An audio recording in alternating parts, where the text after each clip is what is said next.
The Honourable Speaker.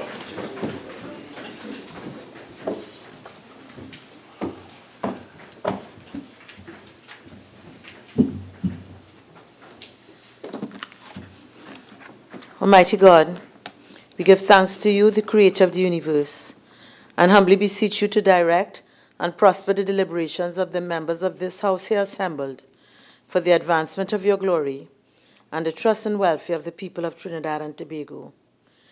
Grant that peace and happiness, truth and justice may be established among us for all generations. Amen. Amen. Namaste.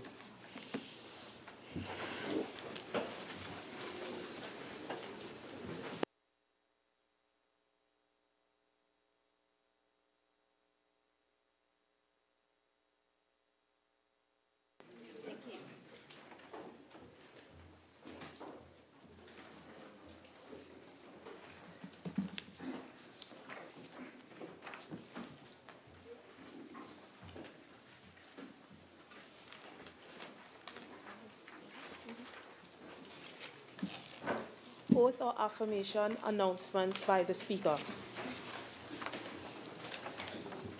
Honourable members, the Honourable Anthony Garcia, MP, Member for Rima. The Honourable Sharianne Critchlow Coburn, MP, Member for Lupino, Borneo West. The Honourable Ayana Webster Roy, MP, Member for Tobago East. And Mr. David Lee, MP, Member for Point-a-Pierre, have requested leave of absence from today's sitting of the House. The leave which the members seek is granted. Bills brought from the Senate, petitions, papers. The Minister of Finance.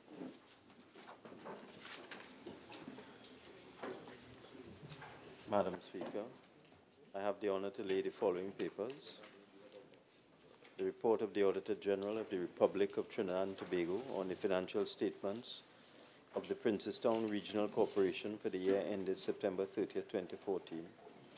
The report of the Auditor General of the Republic of Trinidad and Tobago on the financial statements of the Mayaro Rio Claro Regional Corporation for the year ended September 30, 2005. The audited financial statements of the Water and Sewage Authority for the year ended September 30, 2013. The consolidated audited financial statements of the National Gas Company of Trinidad and Tobago Limited for the financial year ended December 31, 2017. I beg to move that papers 1 to 3 be referred to the Public Accounts Committee and paper 4 be referred to the Public Accounts Enterprises Committee. Honourable members, the question is that papers 1 to 3 be referred to the Public Accounts Committee and paper 4 be referred to the Public Accounts Enterprises Committee. All in favour say aye. Aye. Any against? The ayes have it. Leader of the House. Thank you very kindly, Madam Speaker. Madam Speaker, I have the honour to lay the following papers. Paper number 5. The ministerial response of the Ministry of Health to the 6th report of the Joint Select Committee on Human Rights, Equality and Diversity on the examination of the impact on mental health and family life of remandees at the remand prisons. Paper number 6, the ministerial response of the Ministry of Housing and Urban Development to the 11th report of the Public Accounts Committee on the examination of the audited financial statements of the Land Settlement Agency for the financial years 2008 and 2009. Thank you very kindly, Madam Speaker. The Attorney General.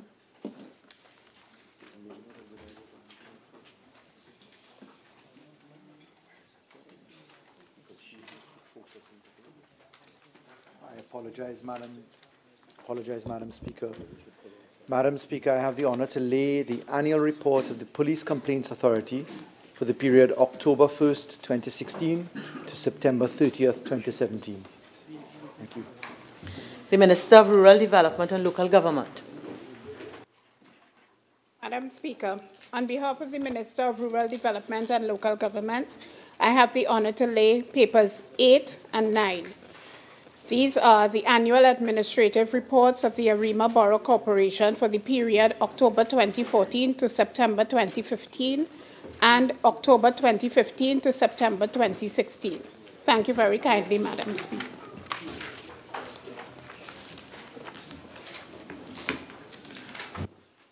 Deputy Speaker.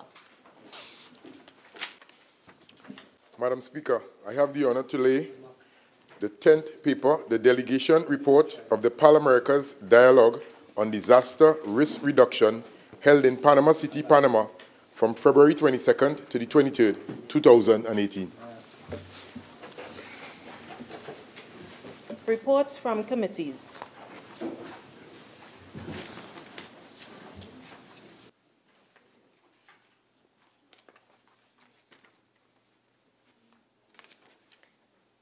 Member for Lambertville West. Madam Speaker, I have the distinct honor to present the report of the Special Select Committee established to consider and report on the process followed in relation to the notifications pursuant to Section 123 of the Constitution. Member for Laventille West. I thank you again, Madam Speaker. I have the distinct honor to present the 12th report of the Public Accounts Enterprises Committee into the examination of the audited accounts, balance sheets, and other financial statements of the National Training Agency for the financial years 2008 to 2011. Prime Minister's questions, urgent questions. Member for St. Augustine. Very much, Madam Speaker. To the Minister of Energy and Energy Industries, could the Minister state whether he is aware of an internal audit report made public yesterday that identifies deficiencies in standard operating procedures by Petrotrin for the measurement of crude oil, and a practice which, if continued, would be disastrous to Petrotrin's refinery? Minister of Energy and Energy Industries. Thank you very much, Madam Speaker. Madam Speaker, the Minister of Energy and Energy Industries is not aware of any such Petrotrin internal audit report, which the member for St. Augustine has indicated was made public yesterday. Based on the issues identified in the question, namely deficiencies in the standing operating procedures and an implied negative impact on Petrotrin refinery, I have contacted the chairman of Petrotrin this morning and requested that he investigate the claims made in the question and provide a report to me as soon as possible, together with a copy of the said report. Supplemental question, member for St. Augustine. Thank you very much, Madam Speaker. Having heard the Minister say that he is not in possession of such a report, would you have any objection to receiving a copy from me for the purpose, first of all, for authentication and also for your edification? Member, I will allow that as a supplemental question. Member for Kamutu Mansanilla. Thank you, Madam Speaker. To the Minister of National Security, in light of a recent report that the government of Trinidad and Tobago is investigating an allegation of asylum racket involving immigration officers, can the Minister inform this House whether this report is indeed accurate? Minister of National Security. Thank you very much, Madam Speaker. Madam Speaker, perhaps the member may wish to rephrase the question a bit, since the immigration officers are not involved in the asylum procedure. Supplemental, member for Kamutu Mansanilla. Could the Honourable Minister indicate whether or not there is a racket concerning the asylum seekers? Minister of National Security. Madam Speaker, the word racket, I can't understand what the member is referring to. What I can say, the process in terms of asylum seekers involve the local non-governmental... Order, please. The process with respect to asylum seekers involves the living water communities who receives applicants on behalf of persons seeking asylum, which is then referred to UNHCR, who then issued a certificate of asylum seeker. That's the process. So that if the member can clarify, I can then indicate what investigations he's reporting. Supplemental question, member for Naparima. Could the tell us whether any of the 82 Venezuelans who were repatriated had these certificates issued by UNHCR? I will not allow that as a supplemental question. Member for Caroni Central, supplemental. Could the Minister indicate how many Venezuelan nationals have applied for refugee status in Trinidad and Tobago over the last 3 months? I will not allow that as a supplemental question arising out of the question. Member for Point of View. Princess Town. Thank you, Madam. Madam, through you to the Honourable Minister, could the Honourable Minister say, prior to the Prime Minister's statement to the nation yesterday, the postcard, whether or not he had in consultation or conversation with the Minister on this substantive matter involving the UN's position? I will not allow that as a supplemental question. Member for Caroni Central.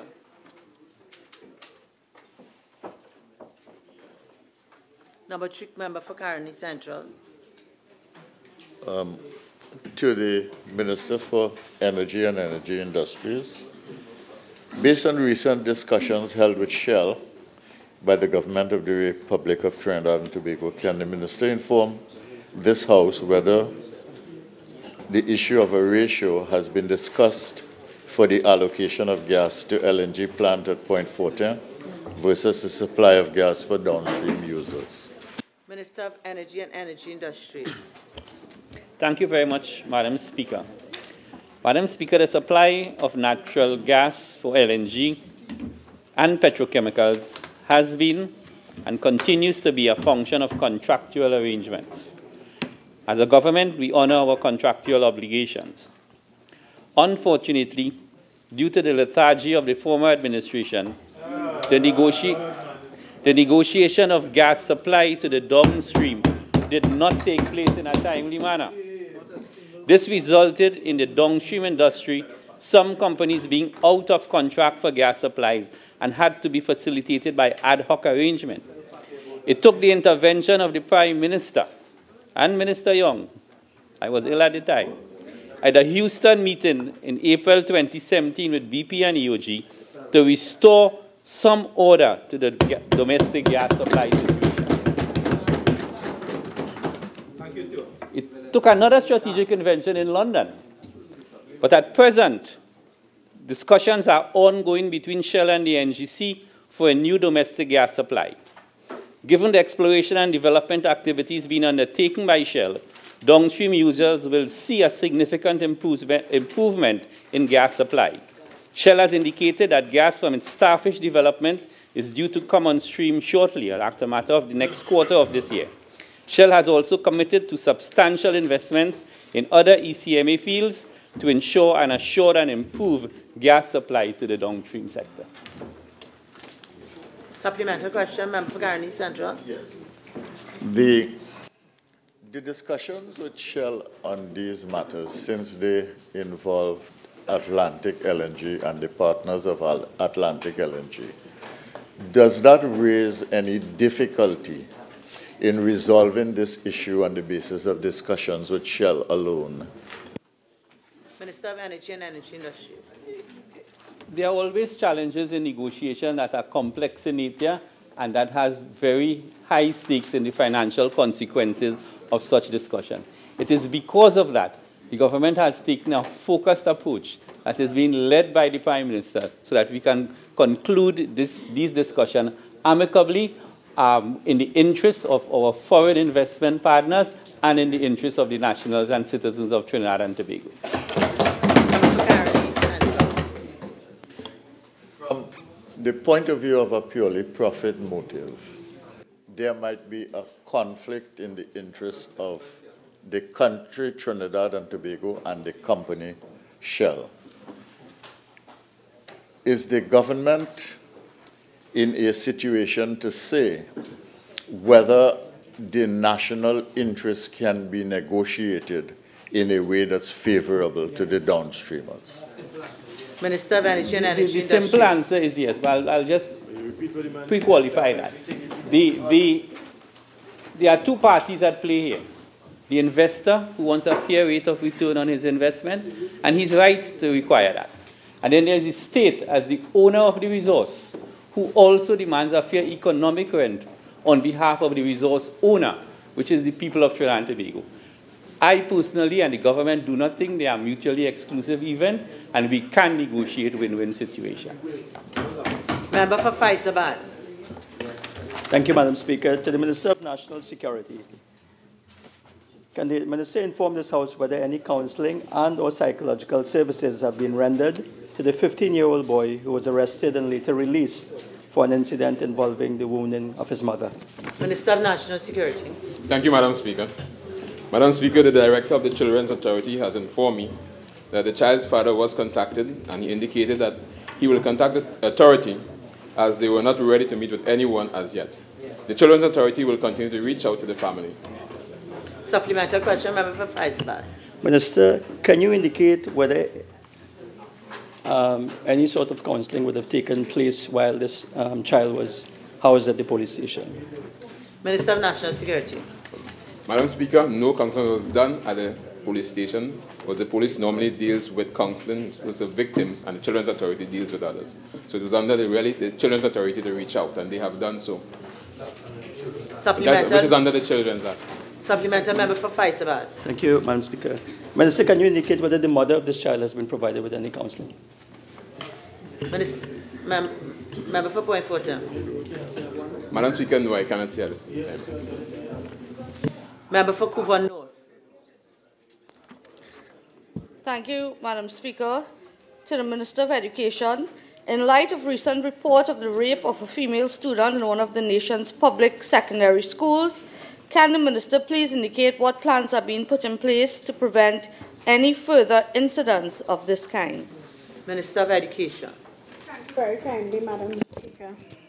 Madam Speaker, all schools have developed a school discipline plan which outlines the proactive, preventative strategies to treat with all issues that will affect the teaching and learning process.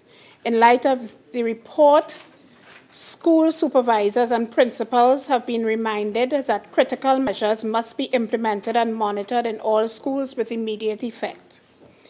These include, but are not limited to, the following. 1.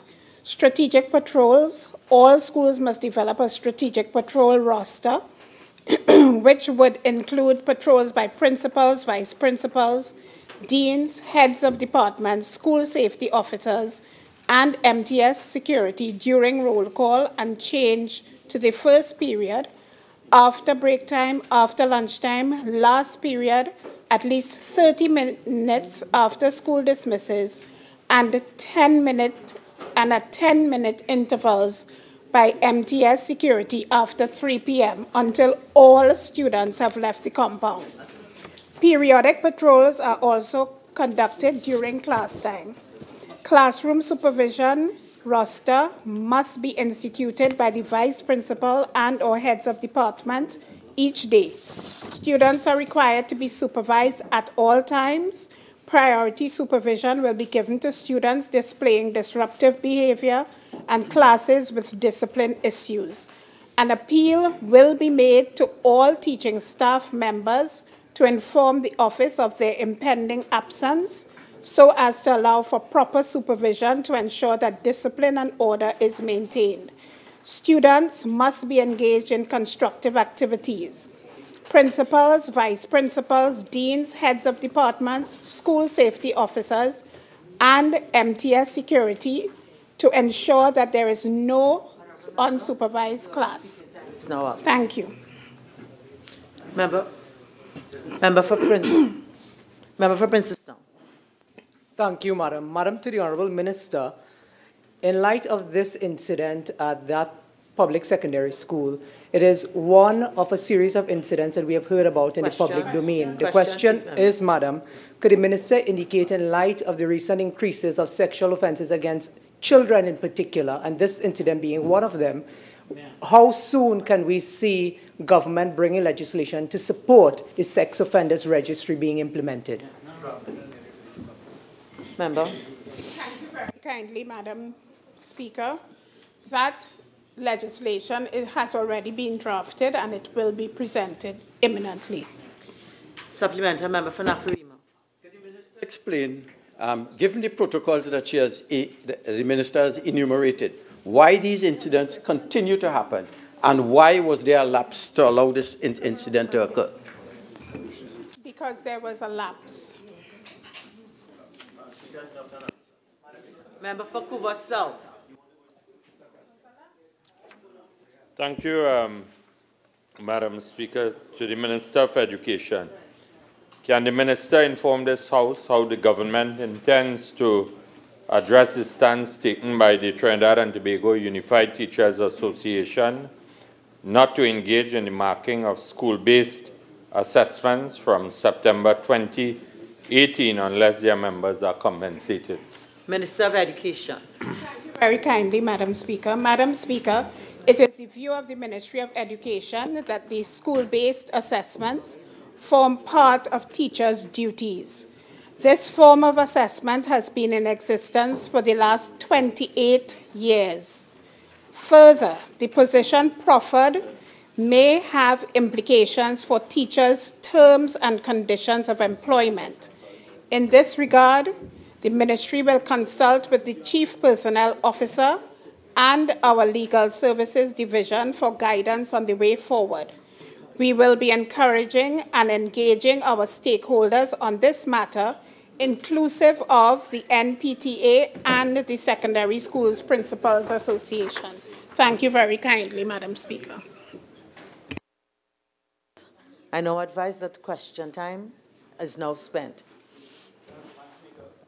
On a matter of Standing Order 114, the Honourable Member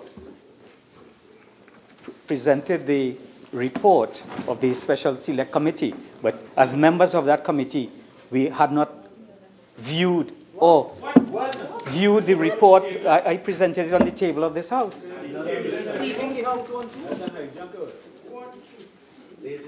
are you all doing like that? It's kind of dishonesty. Not even trust them with reports.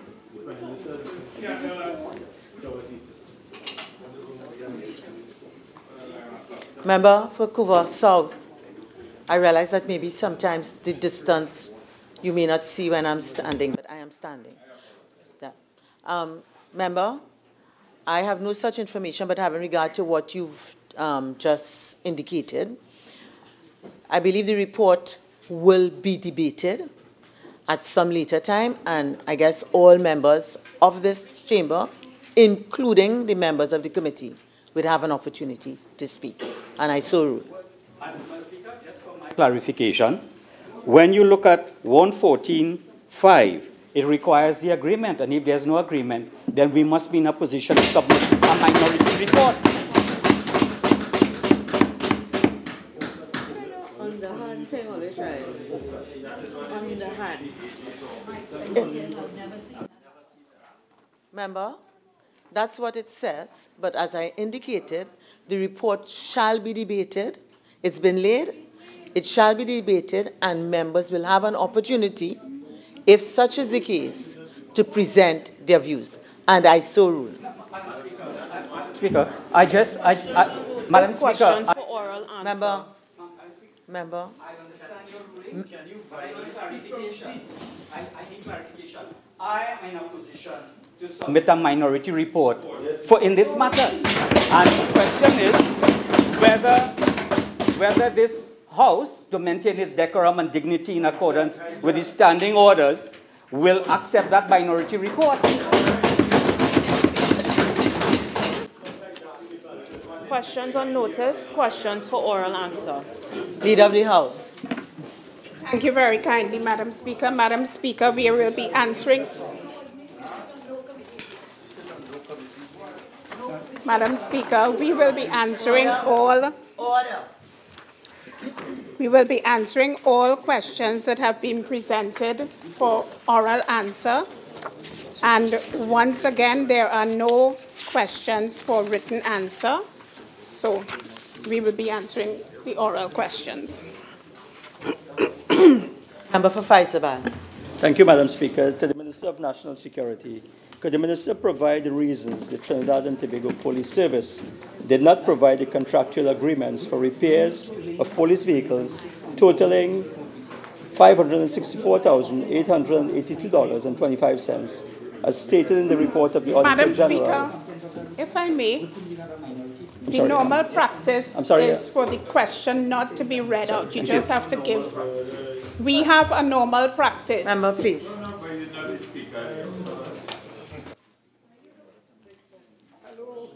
Members, it is too early in the sitting.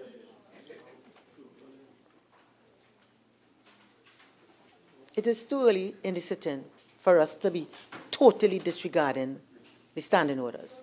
It appears that some members feel that rules are for children. Rules are for everyone and every place, and we shall abide by the rules. Member for Faisabad, I take it as an My apologies, Madam Speaker. Question number 145 to the Minister of National Security. Minister of National Security. Thank you, Madam Speaker. Madam Speaker, with regard to the service providers highlighted in the report of the Auditor General, Trinidad and Tobago Police Service has indicated that they did not enter into written contractual agreements with any of the 5 firms which provided repairs and servicing of police vehicles. However, pre-existing arrangements were in place to address vehicle repairs due to the professional relationship between the Trinidad and Tobago Police Service and these firms. The following factors are among the reasons why the Trinidad and Tobago Police Service did not enter into any contractual arrangements. 1, the exact nature of the repairs required for each vehicle was unique based on the actual condition of the vehicle, type of component failure, root cause of problem, and state of disrepair or damage. 2, in many cases, an accurate estimate of the price and actual scope of repair work was only determined after a proper diagnosis and assessment of the vehicle. This required components to be removed and disassembled to determine the problem and repairs required in cases of engine repairs, transmission repairs, braking system, major road traffic accidents, and air condition repairs.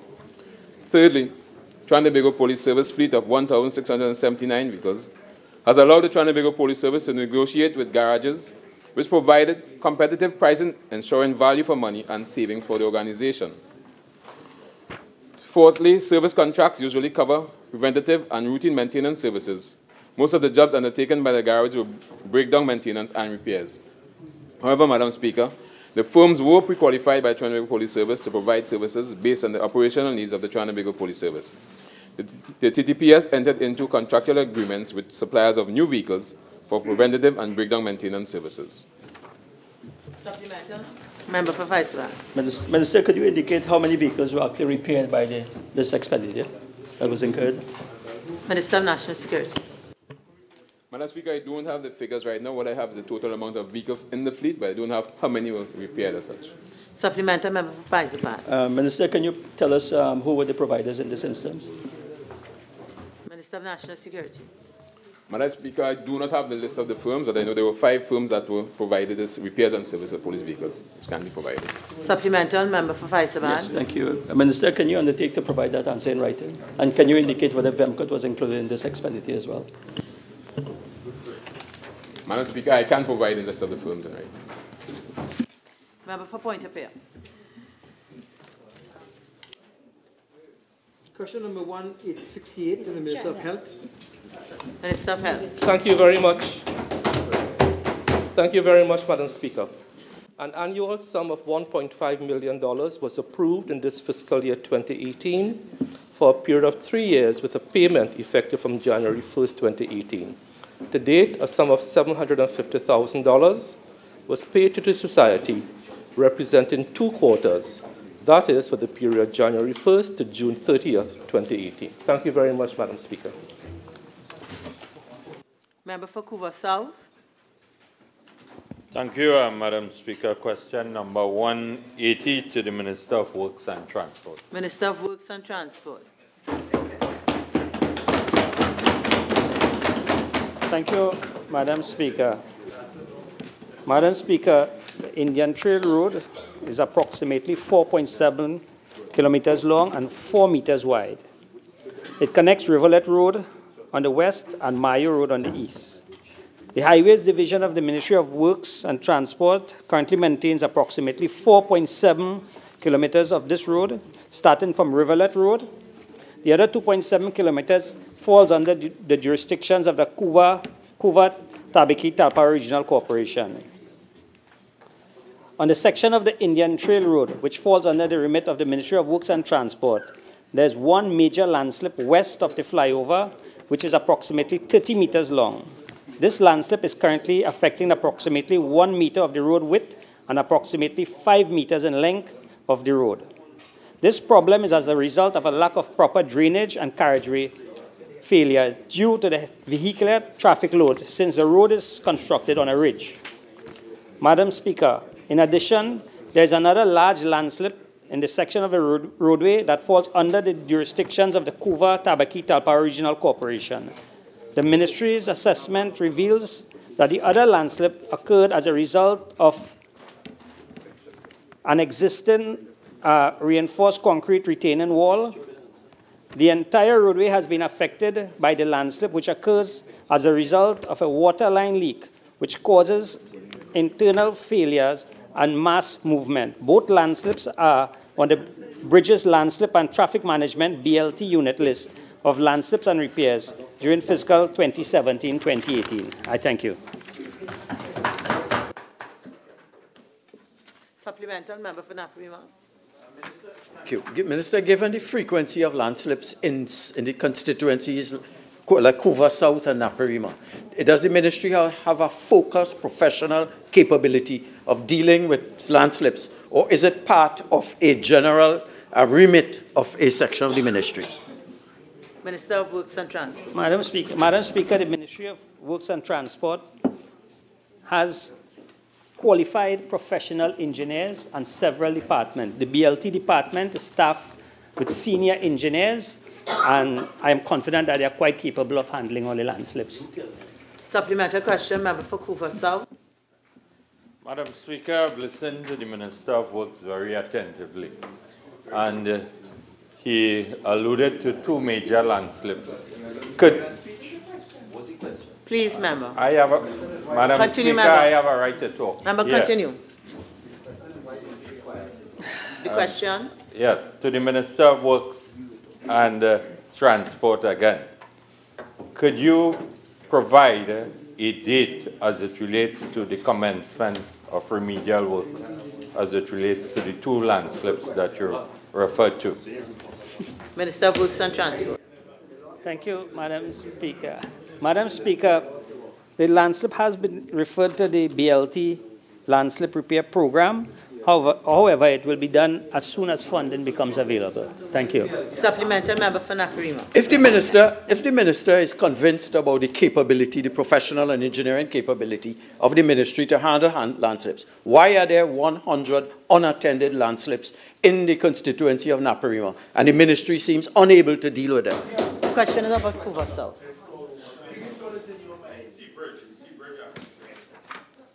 Member for Opuch West. Speaker, question number 187 to the Minister of Works and Transport. Minister of Works and Transport. And Thank you, Madam Speaker. Madam Speaker, with respect to the 4 landslip along the San Francisco Road and Plock Road, the Highways Division conducted an assessment of each area and indicated the following. San Francisco Road at the 4.5 kilometer near lamppost number 143. The landslip was due to a failed reinforced concrete retaining wall. It is 50 meters long and 3 meters in height, and approximately 30% of the width of the roadway has been affected.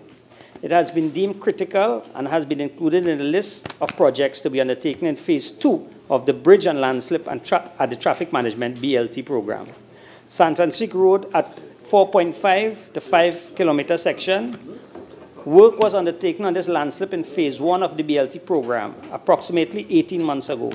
During this time, there has been several delays in the project, including unusual weather conditions. La Fortune Plock Road near the 0.25 kilometer mark. This landslip was created by slope failure. It was placed on the Phase 2 of the BLT program. However, as a temporary measure, the Highway Division under the BLT program has recommended that piling and shoring work be undertaken in the next quarter of this year to ensure that the roadway accessibility to vehicular traffic is maintained. La Fortune Plock Road at the 0.3 kilometer mark. This landslip is quite extensive. The entire width of the roadway has subsided, thus affecting adjacent properties. A geotech report was executed and it was placed under phase 2 of the BLT program. Phase 2 of the BLT program is expected to begin in the latter part of fiscal year, subject to the availability of funding. I thank you. Mental question, Member for Naparima.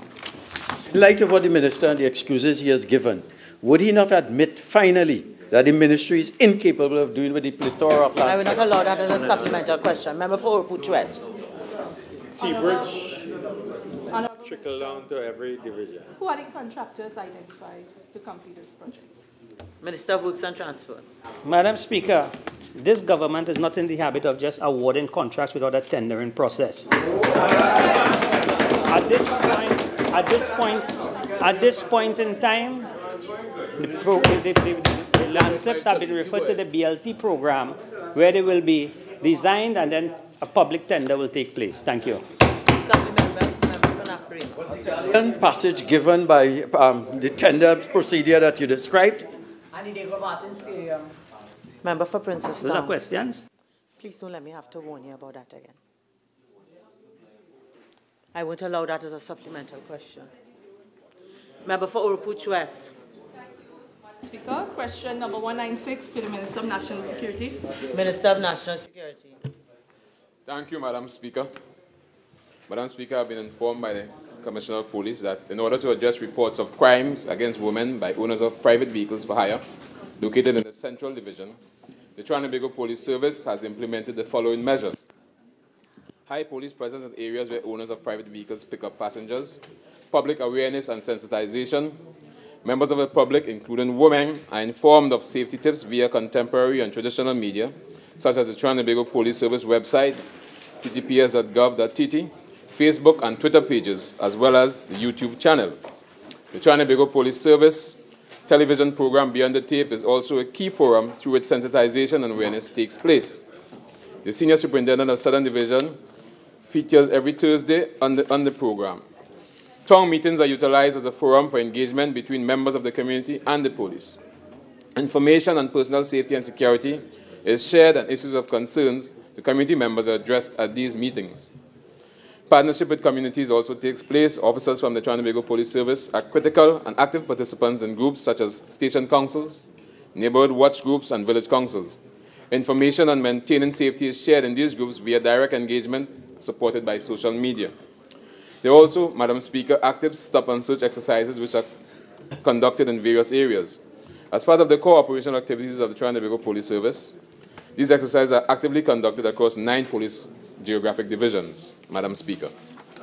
Supplementary question. Member for Orupu-Chwes.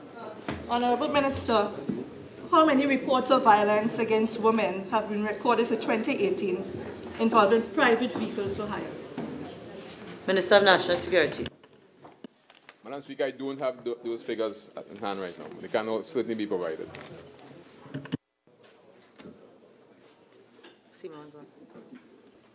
Request for leave to move the adjournment of the House on definite matters of urgent public importance.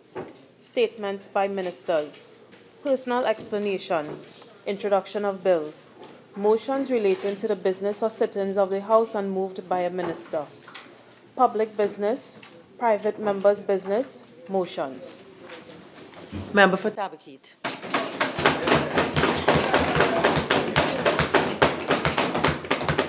Thank you very much, Madam Speaker. Madam Speaker, I beg to move the following motion standing in my name.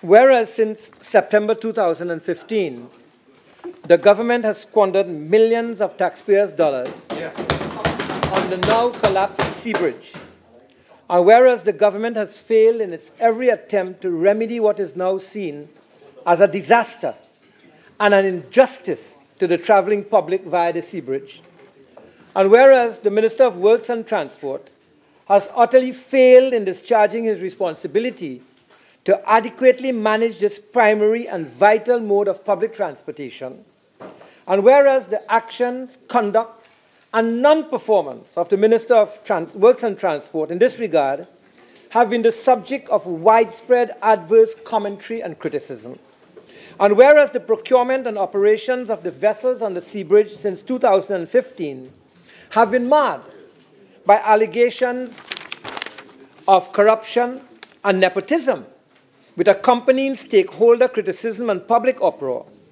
and whereas the Minister of Works and Transport has presided over the utilization of vessels with serious safety defects, and by so doing, risking the lives and health of the public, be it resolved that this House express its lack of confidence in the Minister of Works and Transport and call upon the Prime Minister to revoke the said minister's appointment forthwith.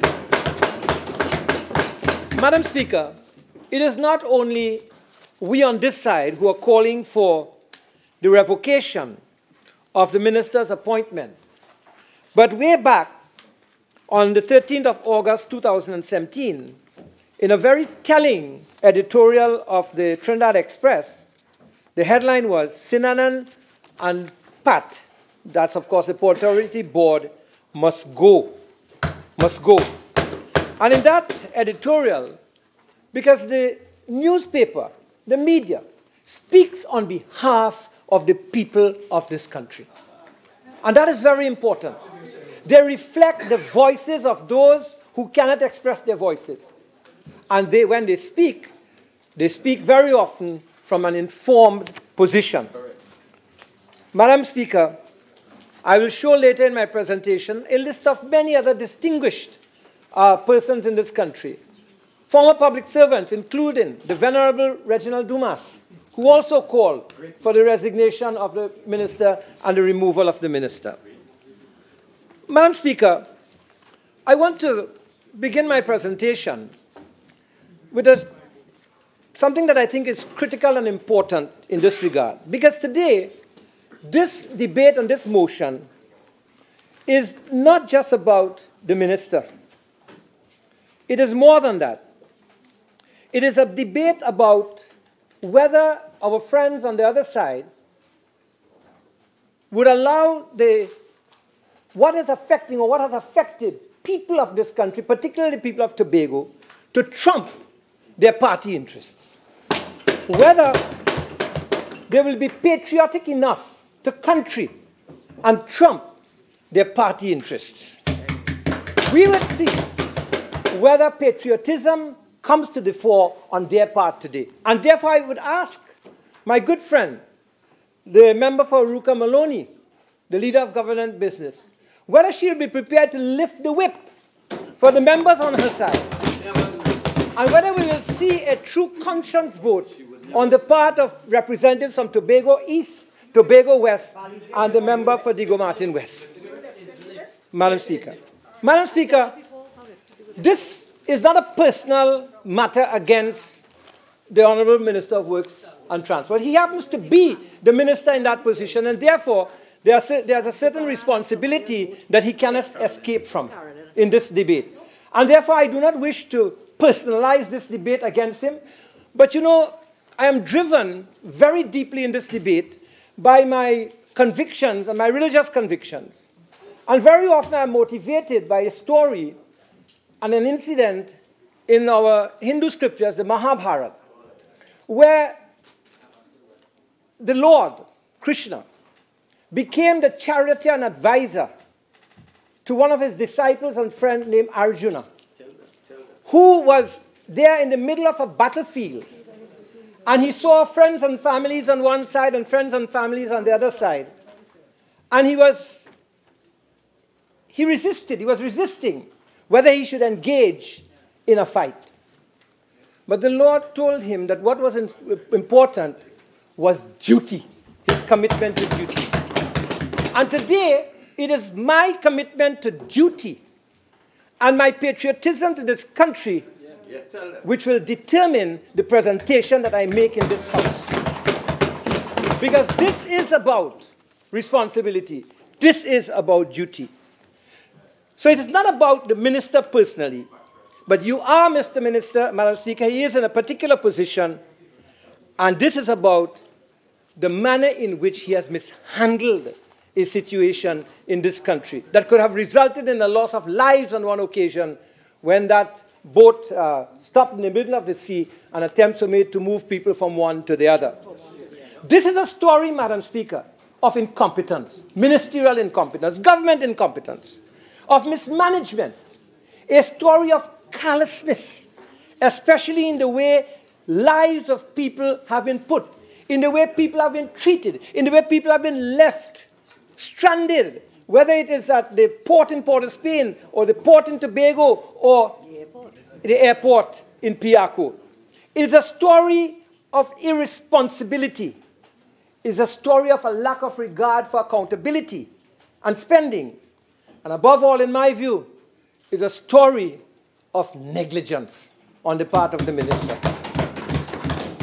My presentation will focus, therefore, on the content of the motion, and in particular on government's quantumania of taxpayers' dollars on the collapsed sea bridge.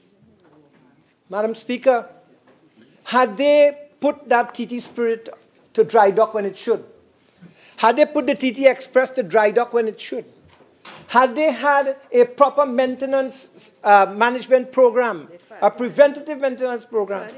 They fired Bay Ferries and brought in Mr. Macmillan and Magellan, which resulted in almost a complete collapse of the sea bridge and put the lives of people to risk, and has now resulted in what should have been $3 million US spent on the Spirit has amounted to about $10 million US spent on the sea bridge. Wow. Madam Speaker, $70 million from what should have been a $3 million US, it has become a $70 million TT dollar expenditure. And I'd like the minister to say whether I am wrong on that, because those are the figures that are in the public domain. Madam Speaker, this debate is about issues of procurement. That government, the current government, came into office saying that they will deal with procurement. They rose on the platform of ethics. But when you examine what we saw on the JSC through the television, and thank God for public television and the JSC, and the notes I kept from those meetings, Madam Speaker, I am not surprised that the Honorable Prime Minister, despite two of his ministers, the former Minister of Works and the current Minister of Works, actually disagree with the Prime Minister's comment that this was a crooked deal. A crooked deal.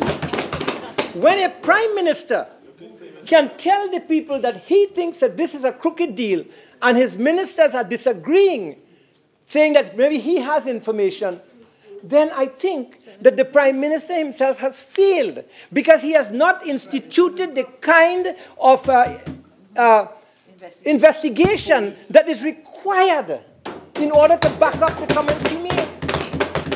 You just don't come as a Prime Minister and say this is a crooked deal, and then you take no action to do it, to deal with it. Are you really serious, Mr. Prime Minister? Or is it that you cannot go back on your statement you made on the night of election and say, there's one person I want to commend is Mr. Rohan Sinanan, who now has become the Minister of Work. Is friendship trumping other matters in this country? Madam Speaker. Madam Speaker. Madam Speaker, the failure to remedy the situation in what is clearly an injustice to the traveling public and stakeholders whose livelihood depend on a reliable ferry service.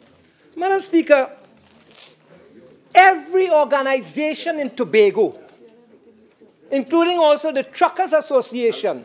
Madam Speaker, I'd like to hear the Speaker, please. I'm duly disturbed by Diego Martin notice. Port of Spain note. Thank you. Madam Speaker, every organization has spoken about how they have been negatively affected as a result of the lack of proper operation and management of the sea bridge. And what we get instead of that is even the Prime Minister and the member for Tobago West coming and saying, if they were East, sorry, coming and saying there is no crisis in Tobago, and yet everyone else is speaking of the crisis in Tobago. Madam Speaker. Madam Speaker, not every person in this country can afford to travel by car. And when you cannot afford to travel by car and you must do business between Trinidad and Tobago, and you are a poor person in this country, and you are denied coming here because you can't spend $300 or $150 on a ticket Madam Speaker, but you can only afford that sea bridge because you are poor, then that's why I speak about the callousness of the government and the callousness of the minister with respect to the plight of the people and the traveling public of Tobago, Madam Speaker. Madam Speaker, the next point I'll be dealing with is the disregard for safety of people, utilizing ferries which were inadequate and mechanically deficient. And I will ask the minister today whether he is aware of a report by a company called Inserve of 34 Lime Street, London, to the Port Authority of Trinidad and Tobago that was written on the 13th to the 15th of February, August 2017. And whether he is aware of the contents of this particular report. Very damning comments about the management of the sea bridge, which I will deal with later on in my presentation. And finally, something that has disturbed me very deeply. As a result of all this mismanagement and allowing mechanically deficient boats to operate, the risking of the lives of passengers. The risking of the lives of passengers. Madam Speaker, there are incidents in the world where ferries capsized, where ferries had mechanical failures and hundreds of people died. God forbid that that has not happened in this country. Thank God. Thank God, I say today. Madam Speaker, a minister is like a manager. And a minister is ultimately responsible for what happens in his ministry. A minister... There's a buzz, and while Member of Tabakit has a good diction, I'm getting a buzz that is persistent and disturbing. Please take a walk. Please have regard to Standing Order 53, Member for Tabakit. Thank you, Madam Speaker. Madam Speaker, a minister is ultimately responsible for what happens in his or her ministry. A minister can delegate authority. He can give people responsibility, but he can never delegate away his own accountability and responsibility. And the Minister of Works and Transport cannot blame anyone else. At the end of the day, he must take responsibility for what happened. And I recall the minister making a statement in which he said that he's prepared to go. He's prepared. He said, and he did this on the 22nd of August, 2017. And if there's an indictment on the minister, then I think the minister's head should roll. Yeah. And Mr. Minister, I think there's public indictment on your head, and maybe you should have done the right thing quite some time back. Madam Speaker, whatever has happened at PAT, NIDCO, and the Ministry of Works and Transport is the ultimate responsibility of the minister. Firing others, whether it's Leon Grant or Charmaine Lewis, blaming others does not absolve the minister from his accountability and his responsibility that he has to the people of Trinidad and Tobago, Madam Speaker. If an organization like PAT continues to malfunction, as it is, as minister, if you continue to preside over such mismanagement, then you are ultimately responsible. And you have presided over the mismanagement of the sea bridge. You have failed to take appropriate action. And in a sense, you have abandoned your responsibility as a minister to the people. Madam Speaker, let's deal with squandermania on the collapsed sea bridge. Let's start with the cost of leasing the Cabo Star. We also probably deal with how the Cabo Star came about to be leased. The initial lease was for $22,500 US a day, 155,000 TT dollars per day. And of course, Madam Speaker, despite the objections of the people of Tobago, despite the objections of the Truckers Association, despite the fact that the truckers would have to put their trucks on the boat and then take another boat or another form of transport to get there, creating great inconvenience, you go back and you renew the contract of the Cabo Star. And to seemingly, as it were, please the people, you come and tell them, well, we got it for $500 less a month, a day, $500 US, as if that is some way to please the people like Sweetie. Madam Speaker, I go back to the statement made by the Honorable Prime Minister on the 21st of August 2017, when he met with the stakeholders of Tobago and described the procurement of the Cabo Star and Ocean Flower as a crooked deal. That's a very, very strong statement for the Prime Minister to make, as a crooked deal. It means that he had information that was very important that he makes such a statement. And the Prime Minister is a person who, speaks very openly. He doesn't hide anything. He lets his feelings out. And, making a statement at that level of the Prime Minister, one has to take him very seriously. And when he said that, it is either an indictment upon his ministers or an indictment upon the port and those involved in the procurement process. And the Prime Minister now has an obligation to come and tell us who he was speaking about. Who he was speaking about. Now, there are two questions I want to ask. One, who gave the authority to sign the deal for the Cabo Star and the Ocean Flower? That's the first question. And from what we saw at the JSC hearings, particularly the hearings of September 5th, it is clear in the Prime Minister's own words that he authorized the deal. He authorized it. He said, I didn't have pen and paper, but I gave it on the telephone because it was considered an emergency and the minister had to run me down in Tobago to find me. Why? The second question is, so he gave it. Why was the Cabo Star, according to the Prime Minister, contracted at between $5,000 to $6,000 US per day more than the owners of Baja Ferries offered the same boat to Pat? $5,000 to $6,000 a day more. The Prime Minister said that this Cabo Star was being paid, when in fact he revealed that he had received emails and a whistleblower which substantiated that there was a direct offer before the special tender closed. Before the special tender closed, not after, before. So he could have intervened.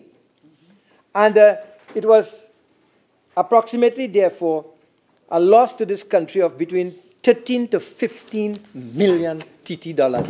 Wow, shameless. Madam Speaker, even if you come to know this after you gave authority on a weekend and had a permanent secretary come out and sign the deal on a Saturday, why have you not caused an investigation to happen? And especially since the chairman of the Port Authority, Ms. Lewis, has said that there was an anti-corruption clause in the agreement.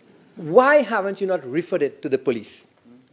What I asked was the haste to sign up with Bridgman on a weekend, who, by the way, this is very important, did not own the Cabo Star or the Ocean Flower prior to the contract. They did not own it. They did not own it. You are right, Mr. Prime Minister. In the public's eye, it is not just about what I am saying. In the public's eye also, this thing smells of a crooked deal.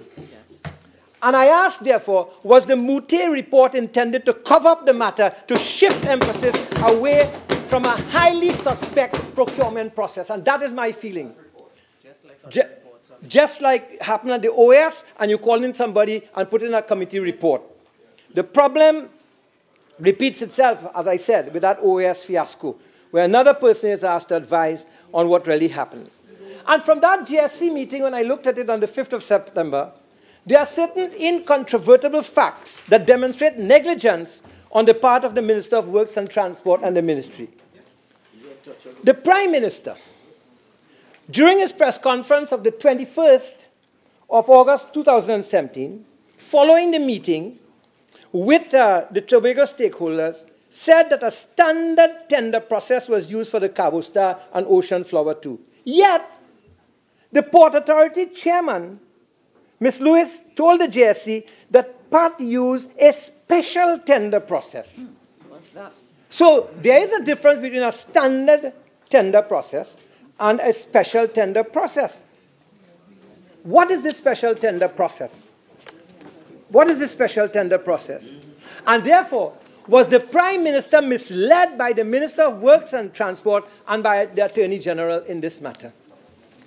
Was he told it was a special tender process, or was he told it was a standard process? Was he misled? And did Cabinet, therefore, made a decision on something that was erroneous? Cabinet was misled. Madam Speaker, the acting permanent secretary of the Ministry of Works and Transport indicated at the JSC that the Attorney General, the member for San Fernando West, and the Prime Minister personally approved the signing of the Charter Party agreements with Bridgman for Cabo Star and Ocean Flower on Saturday, 17 June 2017, before Cabinet reviewed and rubber-stamped the agreements several days later. You know what is interesting? From looking at all of this, the Ministry of Works and Transport did not query the tender evaluation or documents provided by the Port Authority for the Ocean Flower, nor the Cabo Star. They just passed it on to the Attorney General and Prime Minister to sign on the 16th of June. Why didn't you not query the tender evaluation or documents provided by PAT? The Prime Minister and the Attorney General, an independent counsel, I believe Ms. Julian, signed off within 24 hours. Now, you sign off with, yeah, and it happened even though each agreement is more than 40 pages long.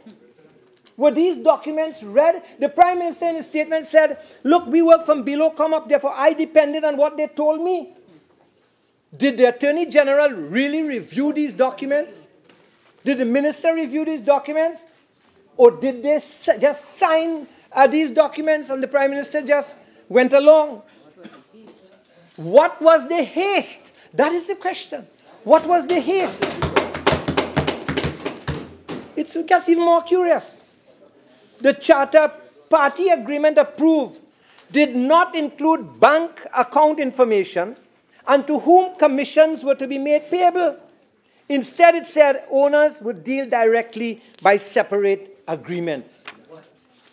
Madam Speaker, it gets even more curious. When at the JSC, the ministry offered the excuse that this procedure was followed due to the urgency of the matter. The result, Ocean Flower 2 selected, but could not make it to Trinidad. When it came, it was smoking. Madam Speaker. Madam Speaker, what was so urgent, I ask? What was so urgent that a PS was called out on a Saturday to sign the Charter Party agreements? And mind you, the boats were not even then owned by the Bridgmans. Yes. Madam Speaker, there's even more. Who is the big fish?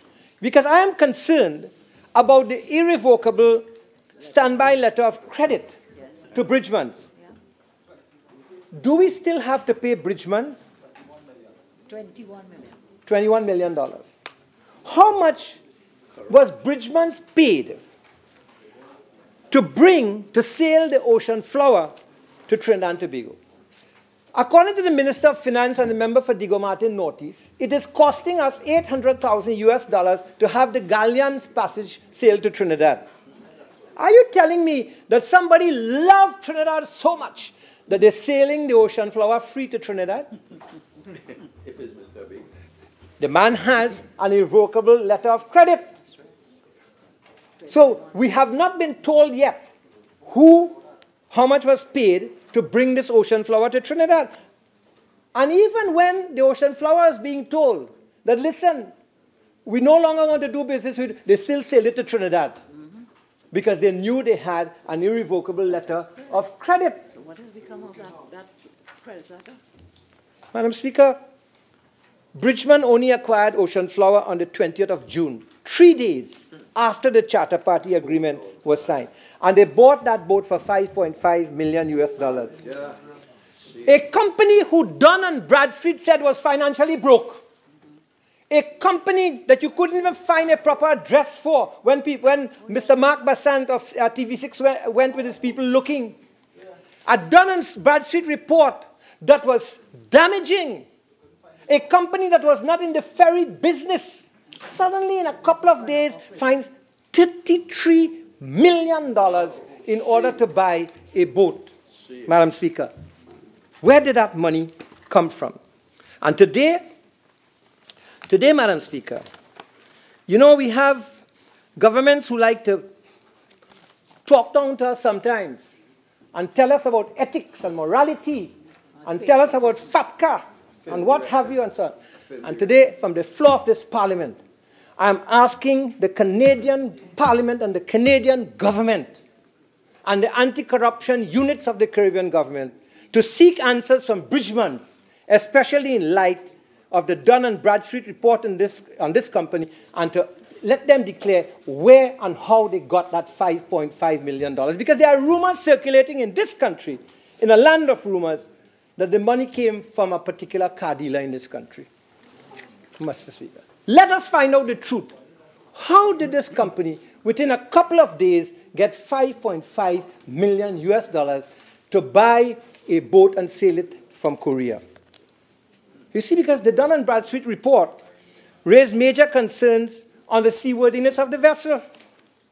You recall, it is all there if you trace the history of the Ocean Flower. At a Dutch harbor, the Ocean Flower 2 underwent an inspection by the Coast Guard, which found serious deficiencies, including potential for fire hazards. Madam Speaker, no inspection of this boat was done. Miss Lewis, Alison Lewis, I believe, said that Lloyd's inspected, but there are different levels of inspection that the insurance companies do. And therefore, we must ask, what inspection did Lloyd's really do? And if they did a report, an inspection, and then the Coast Guard is finding that this vessel has potential for fire hazards, then Lloyd's also has to answer in terms of its own reputation. This is serious. It's serious. It's atrocious. And it's a high order of negligence and a disrespect for tax dollars that we can buy a boat, that we can hire a boat that the person don't own, but not only that, but a boat that is dysfunctional. As was seen when it arrived in Panama, and our own people went out there and condemned it altogether. Madam Speaker, I'm appalled to think that a respected public servant, a consummate public servant, Ms. Alison Lewis, and chairman of the board of PATT at that time, with selected Cabo Star, told the JSC that PAT used a special tender process due to the emergency nature of the situation. Why did it become an emergency situation?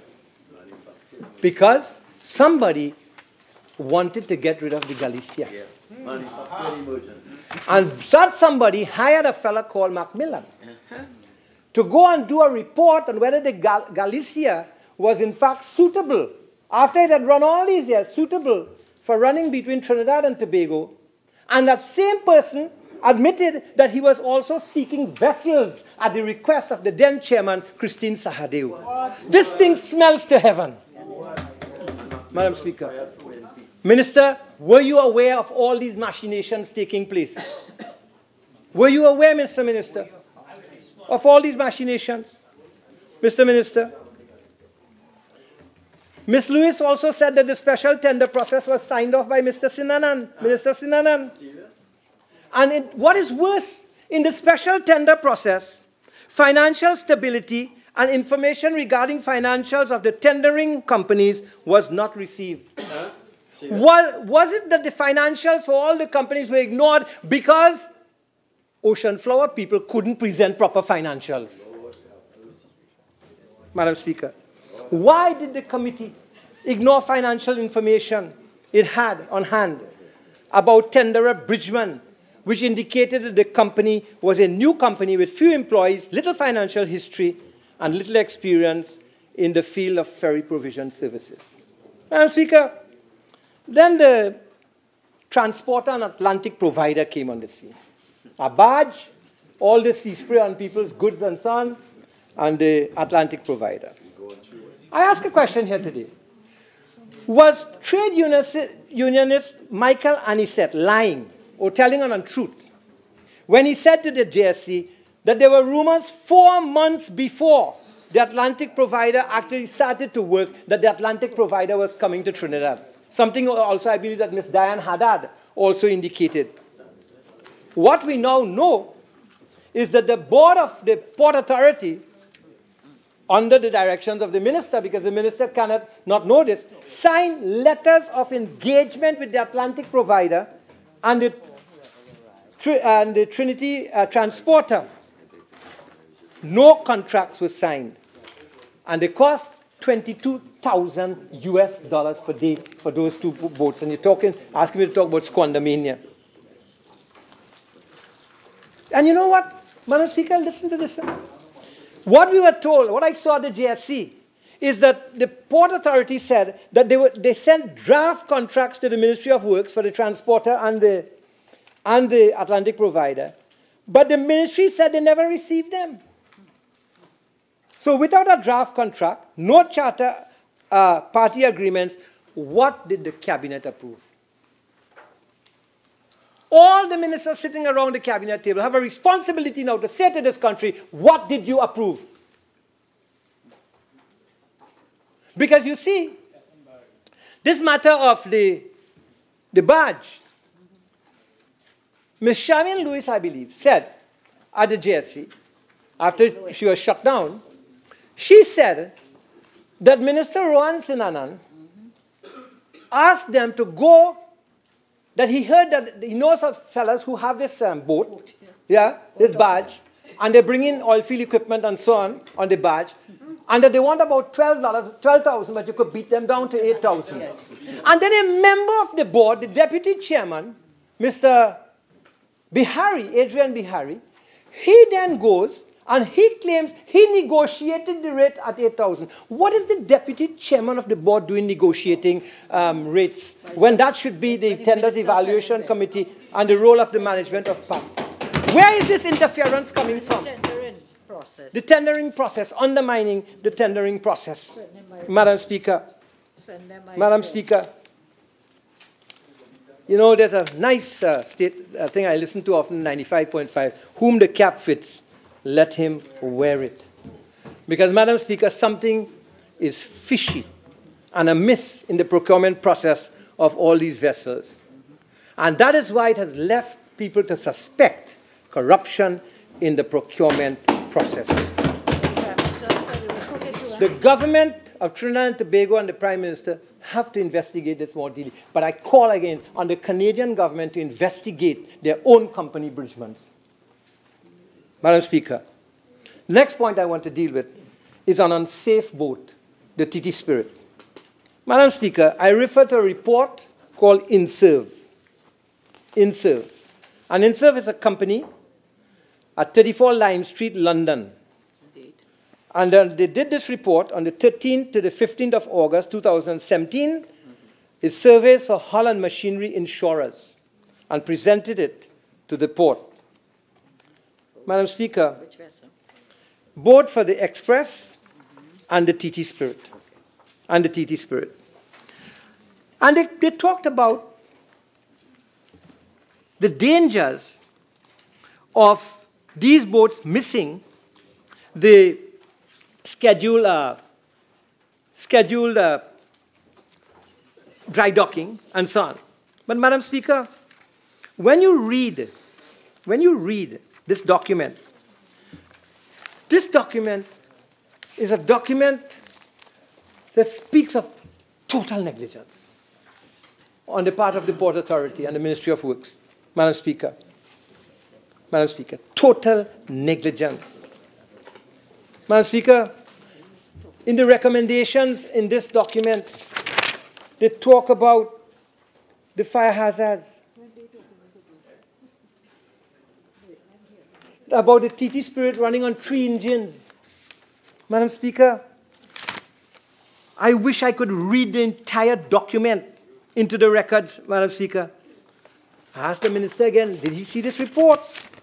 I've seen it. Madam Speaker, fire safety. On the Trinidad and Tobago Express, the engine room CO2 systems are not correct.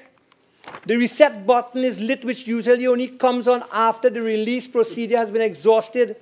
It also seems that the CO2 bottles are empty.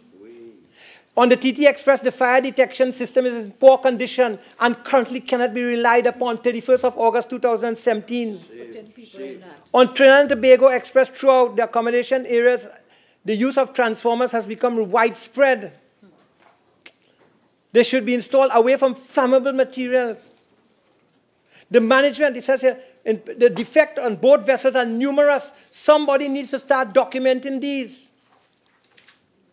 Then it talks about the TT Spirit. As a minimum, the following will be needed during the current dry docking. SOME, rebuild with new crankshaft, and what have you. It is a damning report. All 4 main engine turbochargers to be overhauled. All 4 main engine air coolers to be cleaned. All 4 water jets to be overhauled and new bearings and seals. Gearboxes to be checked. What this is saying, without a doubt, is that you are running boats that could have sunk in the ocean. Yeah. You put the lives of people to risk. I am not saying this, you know. This is an expert who is doing this for Holland Machinery Insurers. And Minister, you allowed those boats to be run and not put on dry dock. Why? Because you wanted to save face, but you're saving face at the risk of lives of people. That's right. That can't be right, Mr. Minister. It can't be right, Mr. Minister. By no means. You are, to use a soft term, guilty. And so too is the Port Authority. And NITCO, taking the Triniflash to send it to Tobago, when you know that that Triniflash should not be running on those waters. How many times have you presided over the sailing of the Express and the Spirit on 3 engines? Only in Trinidad and Tobago people get away with this nonsense. Madam Speaker. Only in Trinidad and Tobago people get away with this nonsense. The threat to human safety appears not to be of concern to the PNM government. Mr. AG, Prime Minister, look how you all signed off on the Ocean Flower, a boat that was found to be so functionally deficient. Never even examined it, and that is why I'm saying, why the haste on a weekend? When the Triniflash broke down in mid-sea and a rescue operation was mounted, you know, it was Mr. Martin Daly who talked about what could have happened. Persons between the 2 vessels, remember people, they're rescuing people from one boat to another. Between the 2 vessels, there was a space described as an open pit by 1 passenger. Persons clad in life jackets were clambering on their bellies on the deck of the Triniflash toward the outstretched hands. Outstretched hands of persons pulling them by their forearms and telling them, don't look down into the water. Videos appeared showing that. Madam Speaker, what would have happened if a passenger had fallen between the two vessels? Head injuries, concussions, broken limbs, even a drowning, Madam Speaker. A sudden pitch of either vessel in those adverse seas could easily have produced such results, says Mr. Martin Daly. And I wanted to quote Mr. Martin Daly because you may think that I am saying that, but here is a prominent senior counsellor of this country who said it. Mr. Minister, I ask you, Madam Speaker, which minister can condone such a rescue operation? What were the protocols? The risk to life was too serious. Madam Minister, Madam Speaker, when such an incident happened in Korea, the South Korean Prime Minister resigns over the ferry sinking. Right?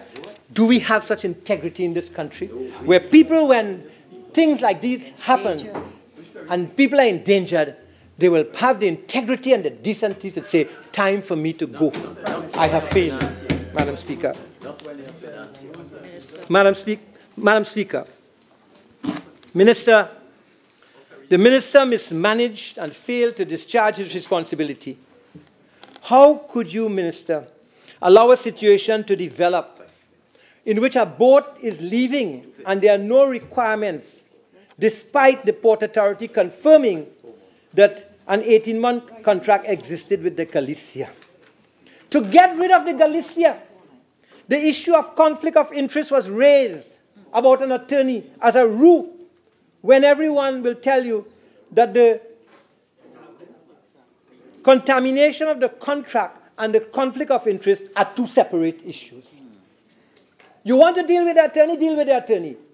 But don't use that as a route to get rid of the Galicia, which is what you were doing. You used the excuse that the Hyatt was being damaged and destroyed. Mr. Ferdy Ferreira said they sent people down to dive, and they found out that nothing was happened with the Hyatt and nothing was happening there. Would Mr. Ferdy Ferreira, one of your own founders of the PNM, tell an untruth to the Joint Select Committee? The gentleman is a man of integrity. Madam Speaker, so they tried to lick up the Galicia. Lick it up. Why? Why, Madam Speaker? Run it out of town. Run it out of town. Madam Speaker, Mr. Macmillan, the one whom was hired for a company that was only registered after he was hired to do the maintenance and what he called transition from Bay Ferries and so on. He said, he said here, and I want to read, it appears that someone had a special interest in getting rid of the Galicia and paying 5,000 to 6,000 more for the Cabo Star. And you know what he said?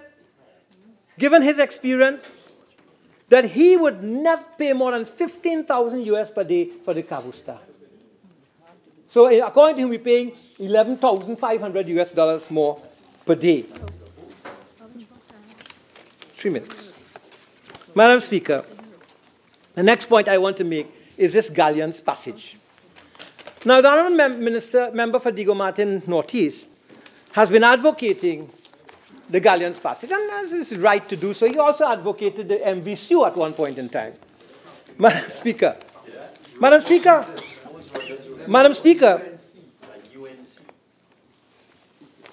the boat, the Galleon's Passage, we still have to see whether it can make the rough waters to Trinidad. Because the TT Express and the TT Spirit are 91.3 meters long and 26 meters wide.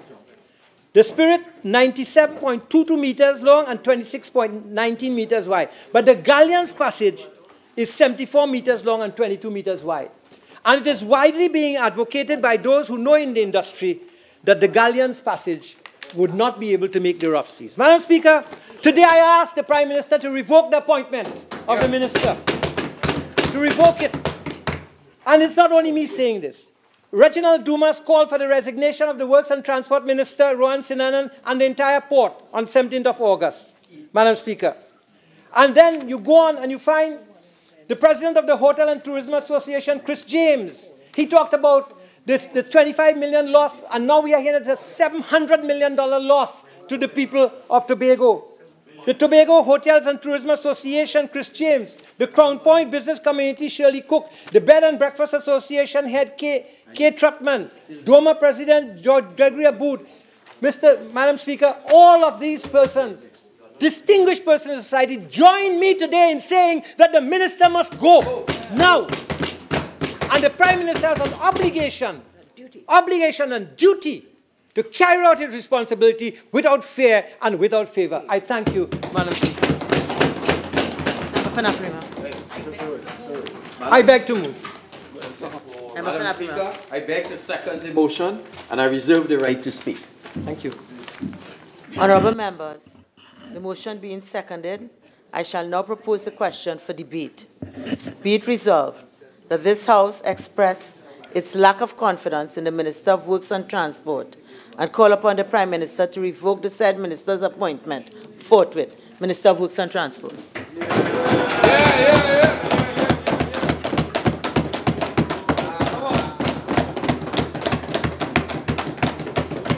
Thank you, Madam Speaker.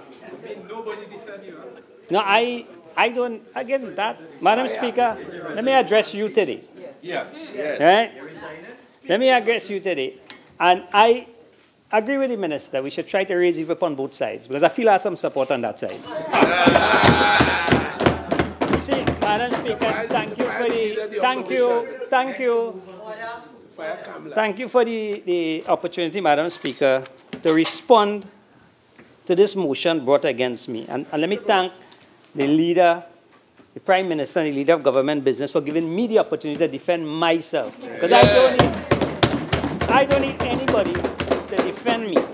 I am so sorry. I am so sorry that I don't have anything to respond to based on the mover of the motion.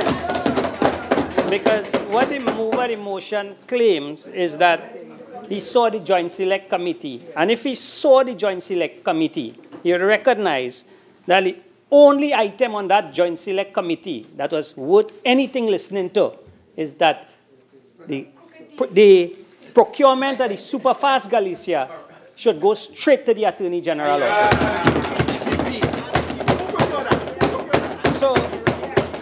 So let me start. Let me start by saying that I had no problem in giving the mover of the motion 10 more minutes to make a real point. However, Madam Speaker, if the mover of the motion and the colleagues on the other side gets their way, today might be my last day in the House. And I have no problem with that. So I just want to ask if I could get a little leeway in my run-up to this debate. You see, Madam Speaker, this motion have nothing to do with Seabridge. It have nothing to do with Tobago. It have nothing to do with the Ministry of Works. And this motion have to do with La Hoqueta Talparo and Maxi Coffee. Oh, yes, oh, yes. You see, yes. Madam Speaker, this 48 relevant. Madam Speaker, 48-1, I didn't see Maxi Coffee in the recital. Yeah. Maxi hasn't been in the House. Implied. Well, I didn't see him. You go ahead. Ask for a run-up.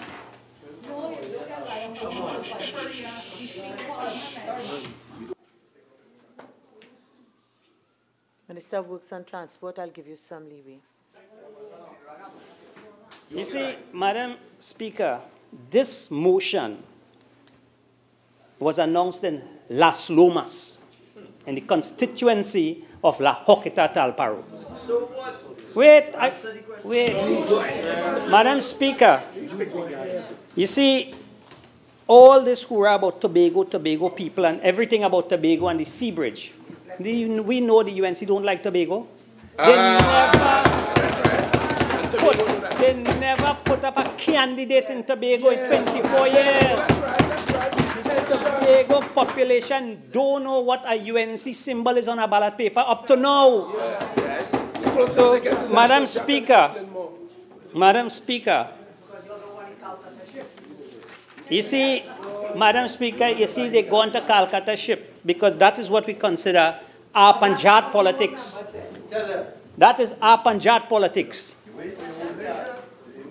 Honourable members, while I understand banter will take place in here, I am not tolerating shouting across the floor. And this is the last time I will warn members about. Member for Superior, please, I'm on my legs.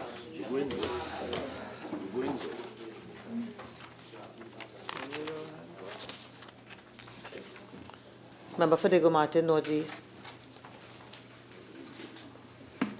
Please continue, Minister. Thank you, Madam Speaker.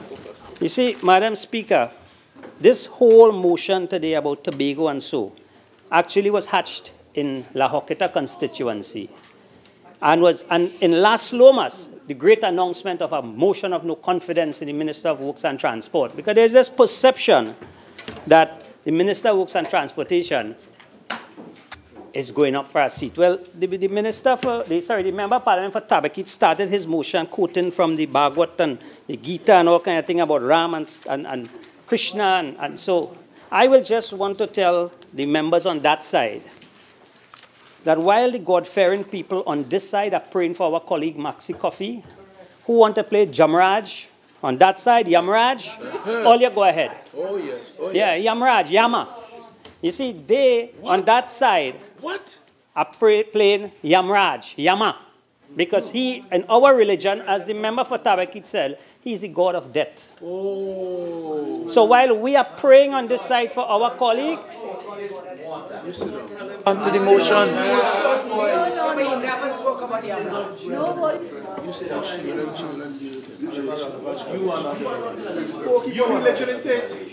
The religion was brought in. Thank you, madam. Every member in this House, in turn, will have the opportunity to contribute to debate. Right? Minister of Works and Transport. Yes, you see, we will continue to pray. So I just want to tell the leader of the opposition, wrong place, Las Lomas. Wrong constituency. There's no vacancy in La Joqueta constituency. Maxi is going to be back. And I just want to put on the records, wrong candidate, Jolene John. Dead already. Right? Yeah, you see, I don't know. No, not bothering me. I had one conversation, Madam Speaker, I had one conversation with Jolene John in my life. I don't know the lady. After the election, when she called me to complain, the amount she did for the PNM and why we treating she like that. Oh. You understand? Oh. But I leave that there. Yes. Madam Speaker. Wicked little woman she is. Yeah, you see, you all should ask yourself, if she was still in HGC, if she would have been your deputy leader today. That is the question you have to ask. Huh? If she could have fooled my leaders how she fooled yours, definitely out. It's not just fool, it's other things too. You see, Madam Speaker, let me just... I'm more than fool. Let me go in before... Let me just talk about some of the things that the mover of the motion spoke before I go into the substantial motion. The minister spoke about everything in the newspaper. You read the newspaper speaks... Sorry, the member speaks about everything in the newspaper. I wanted to keep this for a little later on, you know. He said the newspaper speaks for the people of Trinidad and Tobago. I am reading from the newspaper here. One of their own, the Sunshine, Friday, 5th December 2014. Sunshine. 2 directors of the National Infrastructure Company Limited have alleged that Works and Infrastructure Minister Dr. Surujrattan Rambachan has been trying to force the board to agree to grant contract to Lakshmi Singh for the Curep interchange. Well, if the newspaper is the voice of the people, before I resign, the minister should have resigned. Sorry, the member. You want it? You could have this one. Let me read it. Mr. Speaker, sorry, Madam Speaker, let me go into this debate, because I have so much to talk about. Unlike the mover, who spoke about the JSC. You see, Madam Speaker, I was appointed in 2016 November. Prior to that appointment, I was asked to serve on 2 occasions, which I, unfortunately, I declined. On the 3rd occasion, I was asked again, and I agreed. And one of the mandates that I got was to go to the port and fix the port. No, Jolene, I don't have to fight Jolene. So, one of the mandates that I got was to go into the port and deal with the port. To deal with the port. Because the port had serious issues. The issues at the port did not start when I came in. The issues at the port started under the UNC government. You see, Madam Speaker, we need to understand what is the sea bridge. The sea bridge is a cargo vessel and a passenger vessel. Sorry, Madam Speaker. I want to ask both sides to please abide by Standing Order 53 with respect to members who are not speaking, listening in silence. I want to warn both sides. Minister of Works and Transport. Thank you. You see, Madam Speaker, there is a cargo aspect of the sea bridge and a passenger aspect of the sea bridge. The cargo aspect of the sea bridge, in 2014, when the UNC brought the Galicia here, and this is important because you spoke about Joint Select, and all this information would have come out in the Joint Select, but you never spoke about it Madam Speaker. We didn't hear about it. They brought it here for 6 months.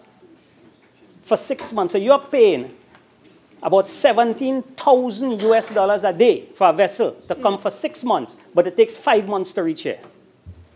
Something was wrong. Something was wrong there. And when the vessel came here, and they paid $17 million up front, the owner of the vessel told the board of the port of the government, but you've spent so much money to bring me here. Why not you give me a 1-year contract? And you know what? The board agreed. We'll give you a 1-year contract with 6 months to renew. They went ahead and they do that. About 9 months into that contract, the owner of the vessel went back to them and said, hey, we need to get next year, else we're pulling out our vessel. Although they had 6 months. Again, the port under the UNC said, well, no problem. We don't want you to pull out the vessel. Take a next year contract. And that is how they went. This is $58 million. Yes. Unfortunately, when this government came in, my predecessor, Minister Hinds,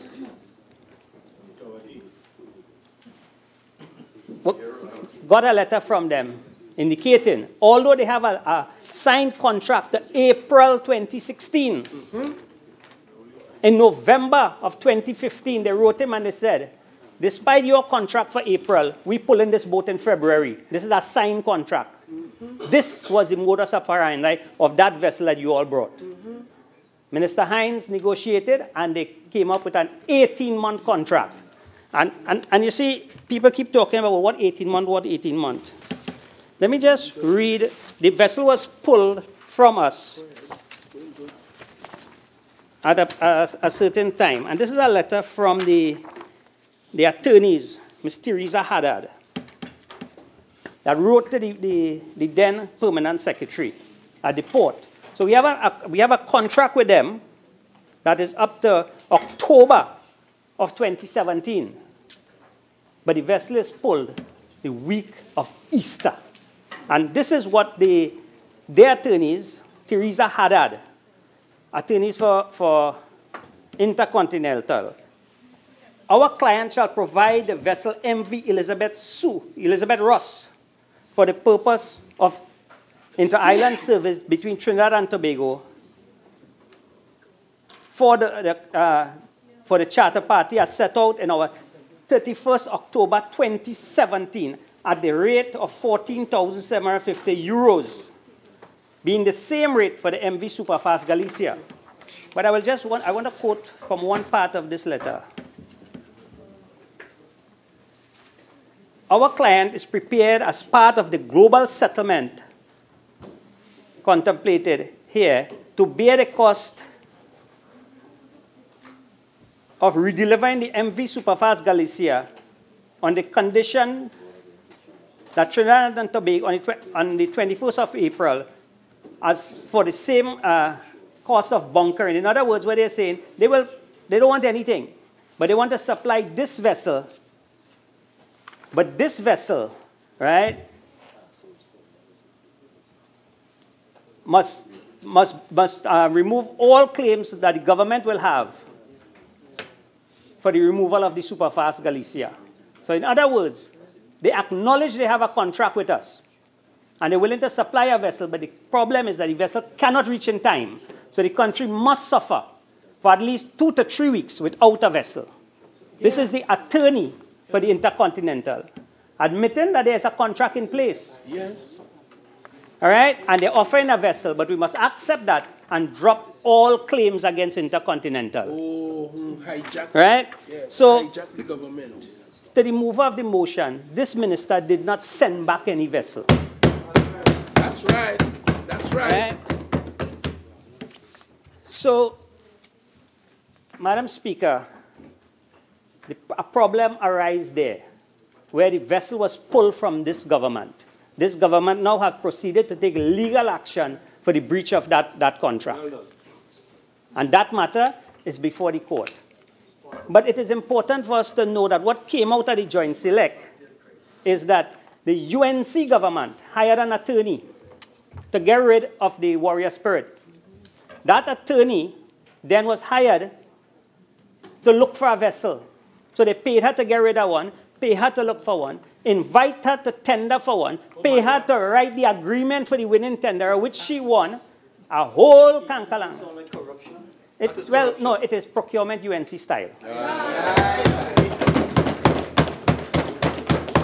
That's right. And this government, no, you will hear plenty about that going in motion. This government, faced with a crisis, had to put something in place that the day after the superfast leave, we must get goods going to Tobago. At that point in time, as minister, there was no board in place at the port. And without a board, the management lays direct with the minister and the permanent secretary of the ministry. So when they talk about the minister interfere in a process, there was a negotiation for a barge and a boat. When the port came to the ministry, they said that the people wanted $12,000 for the barge. My information to them was that that is way too much money. They should try to negotiate down. And I admit that to 10,000. You know, the UNC opposition made a hoorah that, because you know what should have been the norm of the minister at that time? He should have said, no, carry to 14 and put two somewhere for me.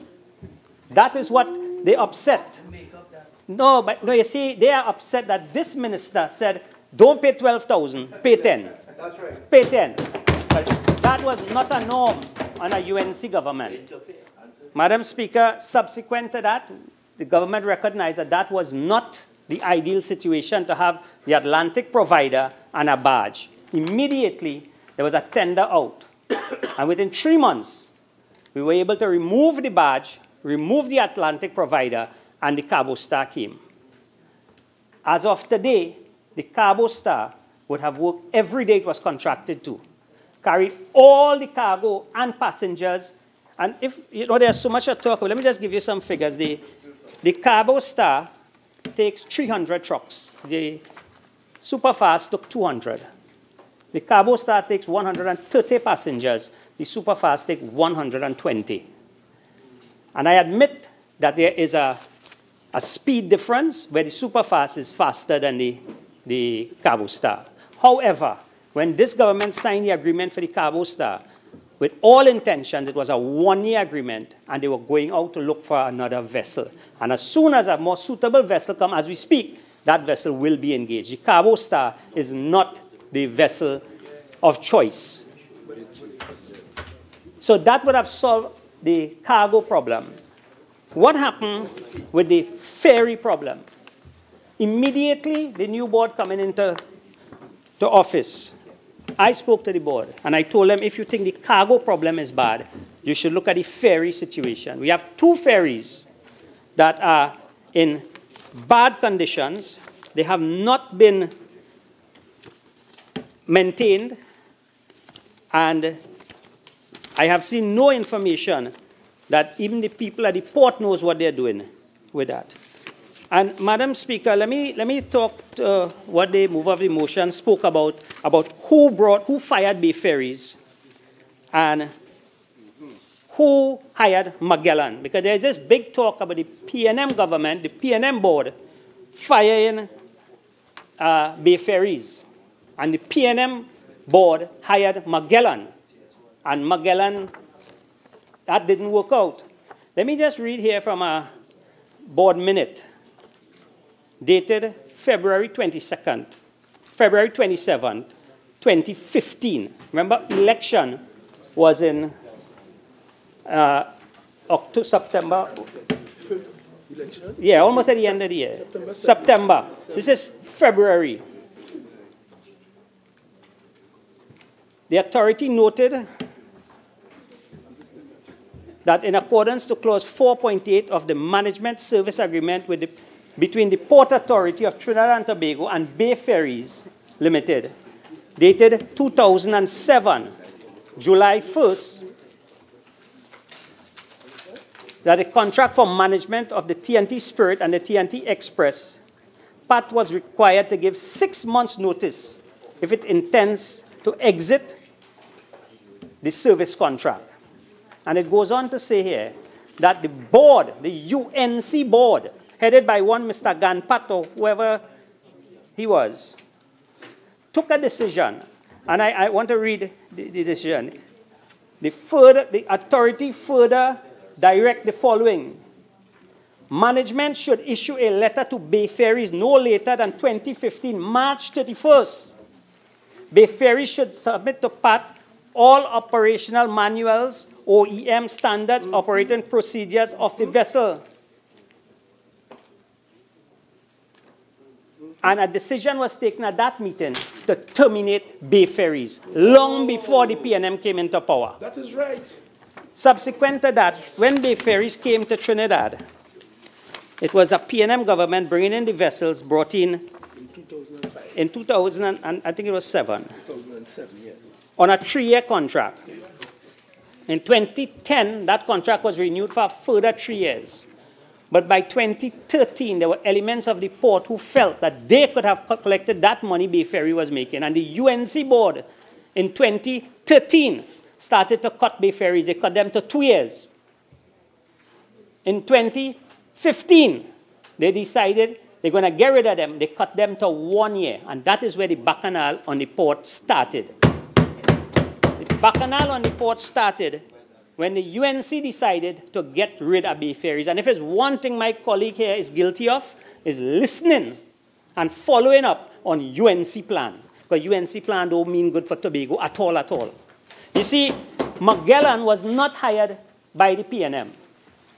When they decided to cut the Bay Ferries in 1 year and get rid of them, give them 6 months notice, it was the UNC that hired Magellan, and they gave Bay Ferries a 12-month contract to get out, and they gave Magellan a 10-month contract to do a transition plan. So the Bay Ferries, getting out Bay Ferries out of Trinidad was a UNC plan. Hiring Magellan was a UNC plan. And when the Christine, and I'm quoting from board minutes of the UNC board, right? This was the UNC, and I say to my colleague, what he was probably guilty of is allowing that UNC hash plan with members of the port board. Right? That is where this problem starts with the ferries. Because by the time the ferries left, there was no maintenance done on the ferries, and there was no plan for maintenance. So what did we do at that time? The Port Authority, recognizing that and being responsible, immediately went out for a tender for a passenger vessel. Again, the Port Authority, with their process, everything keeps failing. And now I understand why, and I will explain to you now why things don't work on the port the way it should. Nothing happened. And the Port Authority then went into an emergency process, and that is where the Ocean Flower came out. Unfortunately, the Ocean Flower contract was cancelled. And it was cancelled by me as Minister of Works. So for those of you who feel that I own Bridgeman, I ain't going to cancel my own contract. So come again. Yeah. So, Madam Speaker, that is where things started to happen on the port. Eventually, we had to pull one of the vessels out and then operate with one vessel. So in this entire debacle of a year that came, the Sea Bridge collapse, for 3 months, we had to use the transporter and the Atlantic provider. At no point in time was cargo not able to go to Tobago. And over this whole period, it's about 22 days that the port would have not had a ferry going to Tobago. And the reason for that is for safety. And I will address the mover of the motion safety issue in a while about this whole article in the newspaper. But what we would have seen happening on the port there is that the port would have worked with Caribbean Airlines, and all the ferry passengers were accommodated on the Air Caribbean. And it might be surprising because I saw on some articles people were saying, why it's only in Trinidad you could buy a ferry ticket and get a plane ride. And they wondered, what is the cost to Caribbean to the port? Well, let me tell you, it costs the port significantly less based on their operational costs to send the passengers on the airline. Just to give you an example, about 2 Sundays ago I was at the port. there were 40-something passengers to go to Tobago. That cost the port about $4,800 to send all the passengers. And that included the airline ticket and the bus transportation. You know how much that would have cost if the boat was working? We had to put them on the boat? $150,000. Taxpayers would have had to pay that. Taxpayers would have had to pay that. So we recognize that there was a lot of inconvenience to the people of Tobago. And that is why this government went and put things in place to ensure that anybody who wanted to go to Tobago for that period would have had an airline ticket available to them. Tobago love, man. You read my point. The Caribbean Airlines leased a plane just so that the ferry passengers could go to Tobago. And what is strange, for that period, over 5,000 seats on the plane remained vacant. You know why? There are some people in Tobago who are hell-bent on telling people, don't come to Tobago. So as much as the transportation is provided, there are people in Tobago with their own interests, because if you notice, there's one call coming from Tobago. Forget boat, forget everything, just bring back the Galicia. And I wonder now, how much people already had an interest in that Galicia? How much people had an interest in that Galicia? Who had it? Madam Speaker, Who had it? in that Joint Select Committee, one of the biggest challenge that came out there is how the port do business. How the port do business. And I said, coming in as a new minister, that there was a lot to be desired on the port. A lot to be desired on the port, because most of the problems that we encounter is because these problems were brewing in the port for years. For years, and nobody was brave enough to deal with it. Madam Speaker, I say today, I have no political ambitions. And if I have a job to do, I will do it. Geraldine mightn't even be around by the time the next election call. I wouldn't waste time with that. Madam Speaker, I have no political ambition. And when the Prime Minister told me to go and fix the port, I decided to go and fix the port. Madam Speaker, let me tell you what we find on the port. And when the Prime Minister came and he said that there was corruption in the procurement, let me tell you what happened on the port. Because you see, I as minister, with all the accusation you all making, I have nothing to worry about. The opposition leader recently wanted to find out how Rohan Sinanan be smiling all the time. The reason for that, if any blue light come by my house, is to ask me if I have any UNC ministers living around here. Right? So I could smile. Madam Speaker, when the Prime Minister went to the JSC and said that there was corruption in the deal, all right? There was a certain offer to the port made to a certain member of management that this country, and let me correct you, move of the motion, it's not 6,000 less. It was 8,000 US a day less. 8,000, it was close to $30 million that this country paid more for a vessel, and had nothing to do with the board or the minister. Somebody did not send that to the board. And that is why the Prime Minister made this statement. Right? And that is why at the port, if you go now, you'll see a lot of audit, investigations going on, people are home. People are home. There's another, you brought another issue about a safety issue, and you quoted from a report commissioned not by the port, had nothing to do with the port, but by an insurance company. And you want to say the minister is responsible, the minister should go. The minister should go. But let me tell you about our report. The port knew nothing about our report. That report was done in 2016. The first one in 2016, the one on the Spirit. An insurance company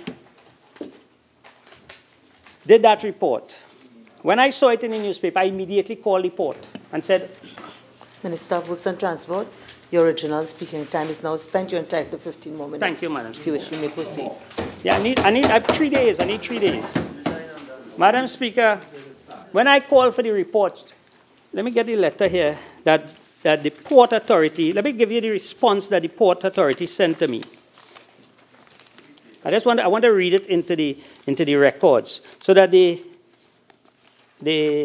mover of the motion doesn't feel that the minister knew about a vessel and he didn't disclose it to the committee. I have so much documents here. Let me get that one, because that one is important.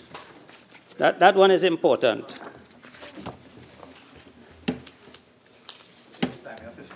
Yeah, don't worry. The bombshell's coming. It didn't start to drop yet.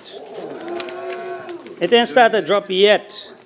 Anyhow, Madam Speaker, what that letter came from the port and indicated, that on the search of the port records, there was no information to that effect. However, when they contacted the person who did the report, the insurance company, they said they gave a copy to the manager of the TTIT. That is one of the persons on suspension. They gave another report, second time around, to the general manager of the port. That person is also no longer there. These reports were never tabled to the board. However, somewhere along the line it was leaked. And the big question is why these things happen on the port. We heard in the Joint Select accusations about directors having contracts on the board, on the court during your time for over $20 million per year. Directors that you placed on the board, union members. We heard allegations of, well, it was at a Joint Select. So, where members and employees at the port were complaining that they were being sexually harassed on the port. Yes, yeah. Madam Speaker, these are the things that came out in the Joint Select. Yeah, the UNC never condemned those things. We heard about sabotage on the vessels, people throwing stone and lemons. Up to today, the UNC never one day condemned that kind of behavior. I wonder if it is in their interest. I wonder if it's in their interest for this sabotage. Right? Madam Speaker, I only have 10 more minutes. But the mover of the motion spoke about procurement. Let me talk about procurement for a little while, Madam Speaker. Madam Speaker, right now, in my possession here, I have 15 contracts, UNC procurement style. 15 contracts. You know what's the strangest thing about these contracts? These contracts are from the Ministry of Works. During the time of the UNC government.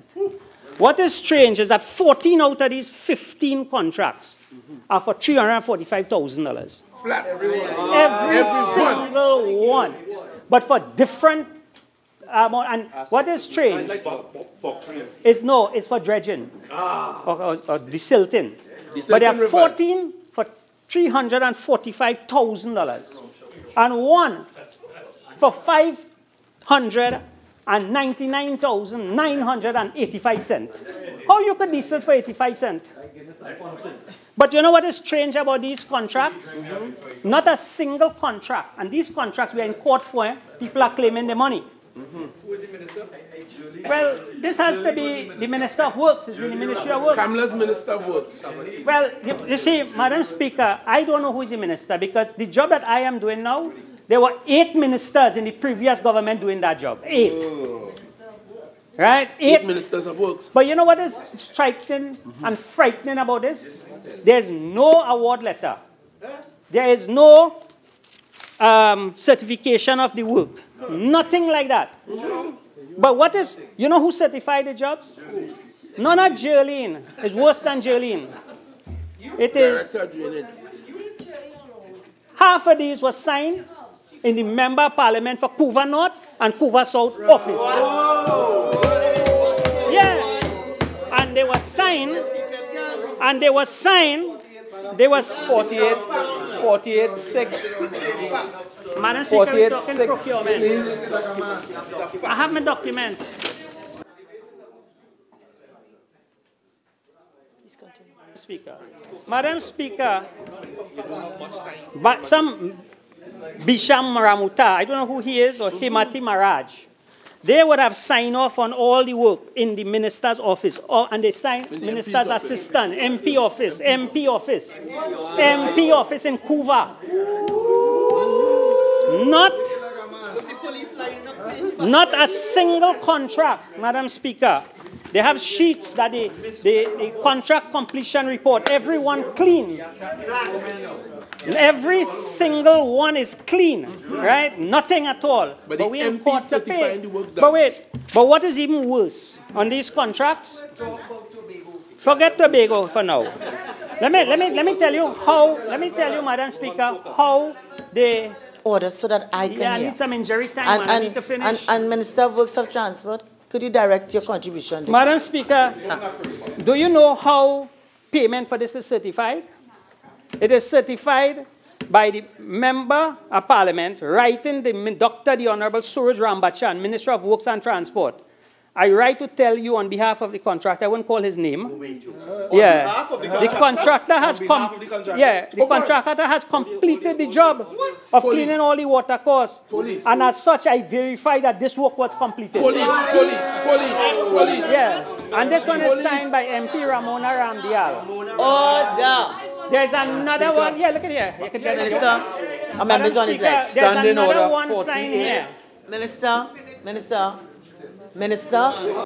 a member's on his legs. 48-1. The member for Kuva North has nothing to do with this motion about Tobago. You can speak in procurement here.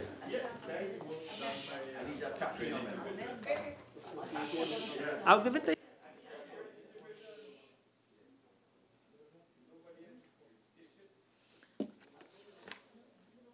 I understand that an issue was raised with respect to procurement, and I understand the minister to be speaking about procurement, how it was done by another side. Please continue. Madam Speaker, I have now another letter written by, well, it's signed, and I'm not accusing these MPs of anything. I'm not accusing you all of anything. I'm just telling you what I'm dealing with. What I'm dealing with is another letter signed by MP Roodal Indal Singh, MP attached, right? Rajendranath Indar Singh.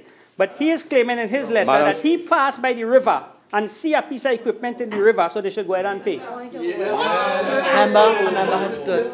Madam Speaker, 48-4 shall be out of order to use offensive, insulting language and impute improper motives to a member of the House.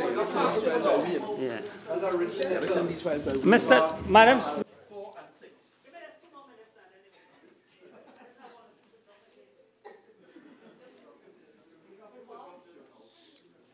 I overrule.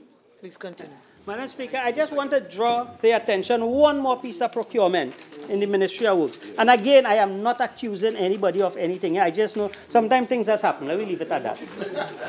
You see, I have one letter here, again, that I've been taken to court for to the ministry about, under the URP program, a house that was built.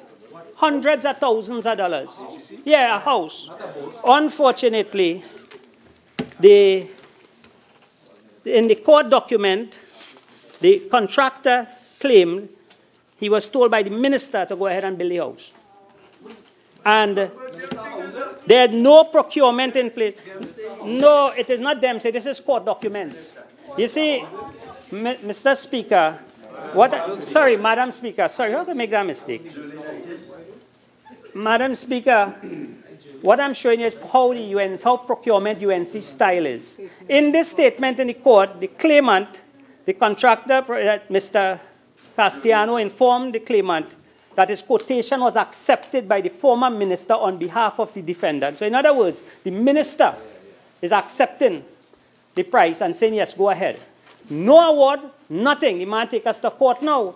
But you know what he's defending in the court, and I don't know how these things leak? He's defending on a letter that the minister then writes the permanent secretary informing the permanent secretary, I write in respect to the work done on some Hill, Claxton Bay.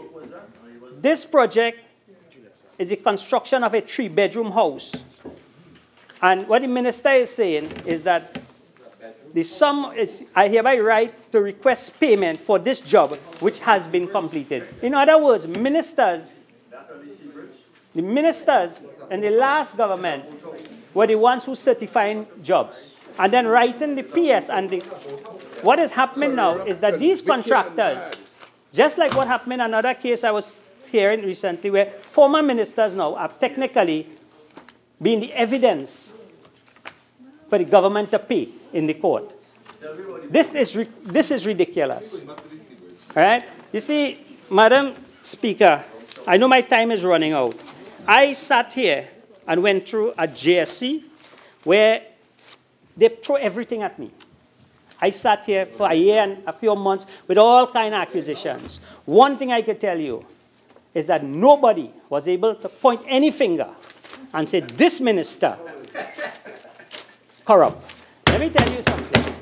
Madam Speaker, the leader of the opposition also asked a question Monday night. What it is Rohan have on, well, I don't want to be disrespectful, Rowley, but let me tell this nation what I have on the Prime Minister, Dr. Rowley. I ran a campaign. I didn't finance, I ran. At the end of that campaign, there was surplus money. That money was deposited in Balize House. And very soon you will see us doing a new Balize House, because that is the kind of minister I am. And Dr. Rowley will never have to call a meeting in the diplomatic center where contractors will have to come and explain to the leader how much money they're giving and why it's not trickling to them. And if the opposition leader can't remember that, I will call a fella called Dave Tanku, right? To explain. And if Dave Tanku cannot explain and can't remember, I will bring a list of the contractors who were there, had to confess that they were donating money and it was not going where it's supposed to go. Dr. Rowley, don't have to worry about that with me. That is what I have on Dr. Rowley. Madam Speaker, I look forward to the vote, and if the vote goes against me, I want to thank this country and the Prime Minister for giving me the opportunity to serve this country. I know I have did my best. I have stuck to the oath of office. And when I leave here, nobody will be able to point a finger at me and say, I am correct. Madam Speaker, I reject this motion.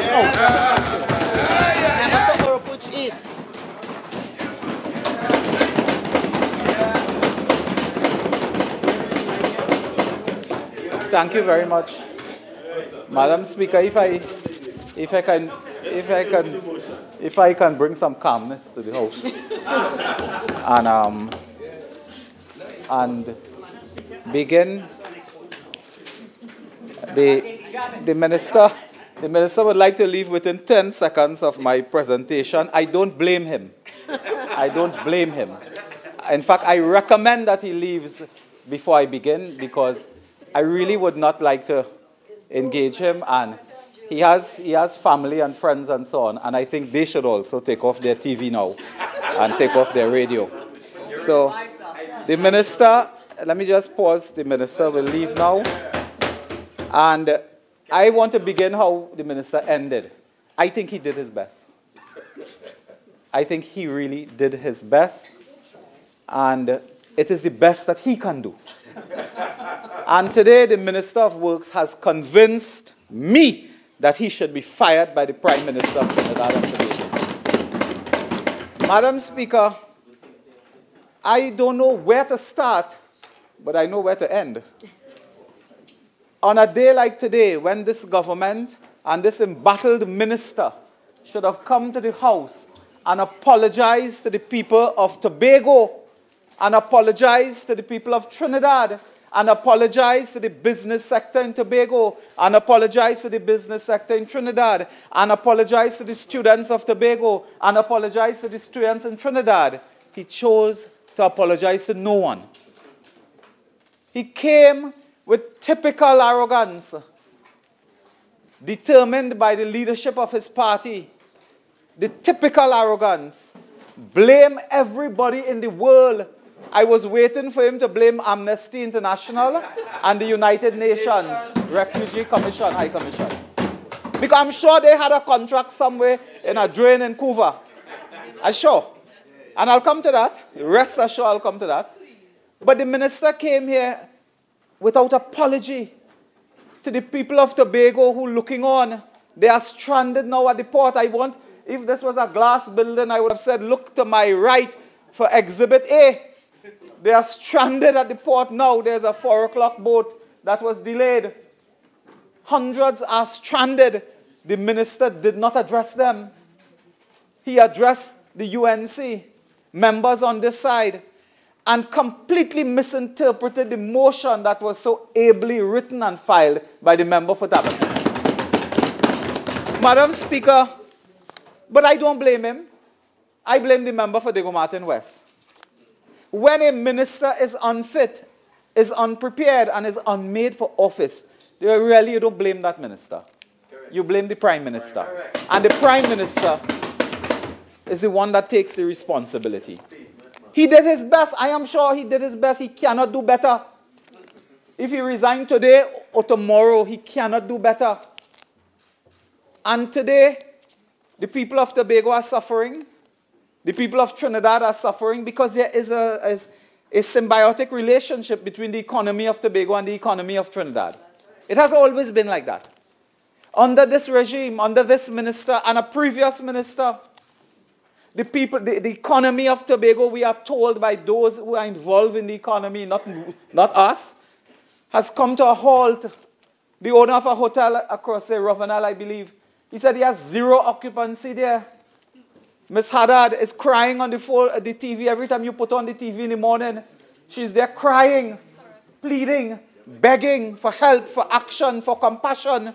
The minister came today and focused on MPs who were writing letters concerning drainage in their constituency. So what, the ocean flowers sailing on the river in Cuba? That's what the point? It's sailing on the river, river? Those things, and came and saw, reading part of a letter. Not the whole letter, part of. And said the member for Cuba South and Cuba North sign, telling them pay contractors to member for Tabakit. Absolutely nothing to do with the sea bridge, nothing to do with the boats in question. And I want to tell this minister who ran away, who fled. I don't know if he's going to catch the boat too. I want to tell him who ran away that if you have evidence of wrongdoing after 3 years, your government in power, take it to the police. And if you cannot take it to the police, you have no leg to stand on. I saw him gallerying. He went on the anti-spirit, in the front of the boat, looking like Brad Pitt in Titanic. And he goes in there, coming to Tobago, looking like a buccaneer, sword in hand. They arrive. The chief secretary had a prepared text for this accidental meeting. They brought a priest, they blessed the boat and so on. 2 days later, the hose on the boat mash up. That is what happened to this minister. I don't know. He began by saying his government loved the people of Tobago. I want to say thank God for that. What would you have done if you did not love them? What else could go wrong with Tobago? I don't know. I just don't know. And when you cannot tell the truth on a small matter, we cannot trust you with a big matter. It's a simple point. Stood in this house and went on record and said the UNC don't like Tobago. The people of Tobago don't know what the UNC symbol looked like on a ballot paper. But his nemesis, Jerlene John, was a candidate in Tobago in 2002 on a UNC symbol. But if you cannot get the little things right, it means we cannot trust you for the bigger issues. Because you won't take your time to check something small. It means the big thing's gone already. But that was the attitude. Blame game. 3 years in office, blame game. When we were there, sure, every government would have challenge and so on with sea bridge, air bridge is normal. But I can't remember this disaster that we face now, where you buy a boat ticket and you get a plane ride. You go in the airport, sit down on the ground and get a box of KFC. And when you land at Crown Point, you take a bus to go down to Scarborough because that's where the car waiting for you. This has happened. First time since 1897, I'm told, we didn't have a boat running between Port of Spain to Scarborough. From what year? Since 1897, we have had boats running. First time under this administration. They had nothing. And the minister came today and talking about UNC don't like Tobago. This is not about UNC, it's about the people of Tobago, the economy of Tobago. And went off on a tangent about Jerlene John and La Hoqueta. If he has a problem with Jerlene John, meet her in the Gael, meet her in the trenches. She will deal with you. She will deal with him. She will chew him up and spit him out. So we're not worried about that. That is not a matter for the House. The business of the people of Tobago today is a matter for the House. Yeah? That is a matter for the House. But you see his government, when I came here and I recognized that he was speaking first, I knew what happened. They threw him over the boat. They threw him to the wolves. They threw him overboard. No one in that government stood up today to respond to this motion in defense of this hapless minister who has spent, I think, 1 year in politics. Nobody stood up today. But you know, procuring boats in that government is not his business. They have a committee of ministers. They're procuring. They're tweeting or whatever they call it and telling us when the boat reach Mexico and Panama and Thailand. They're running the show. But when the time comes for the licks, they send him. They send him for the licks. But they will not stand up in the parliament and defend this motion against their government.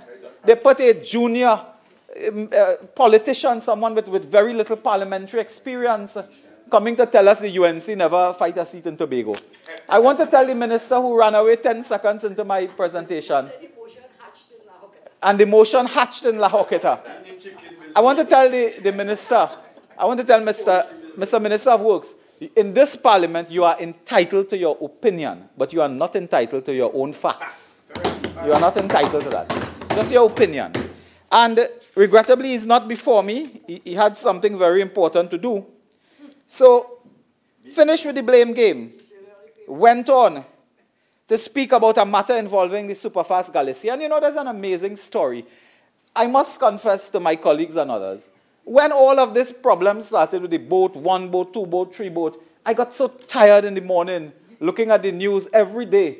Is Ocean Flower, is Cabo Star, is Warrior Princess, is Galleon Passage, is this, and you can't understand what's happening. This was like trying to follow an Indian picture without English subtitles. 5 minutes, you abandon.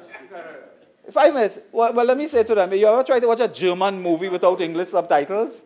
You'll abandon the movie quickly. I got lost trying to follow this bubble, this web of corruption, this type of, and all to buy a boat.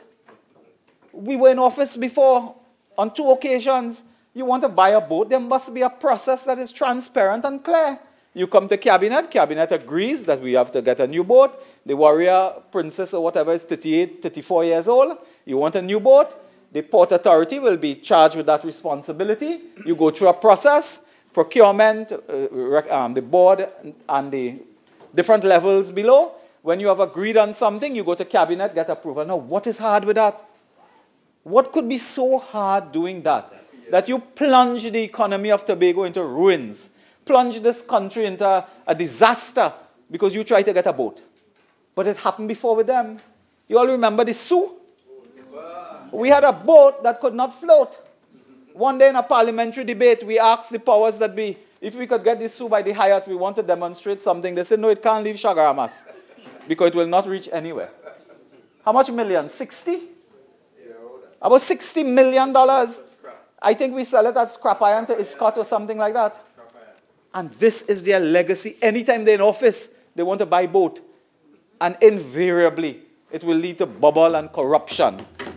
You see, the minister came, he attacked, of course, members on this side, which I thought was most unfortunate, attacking members on this side, on matters that cannot be related to the motion.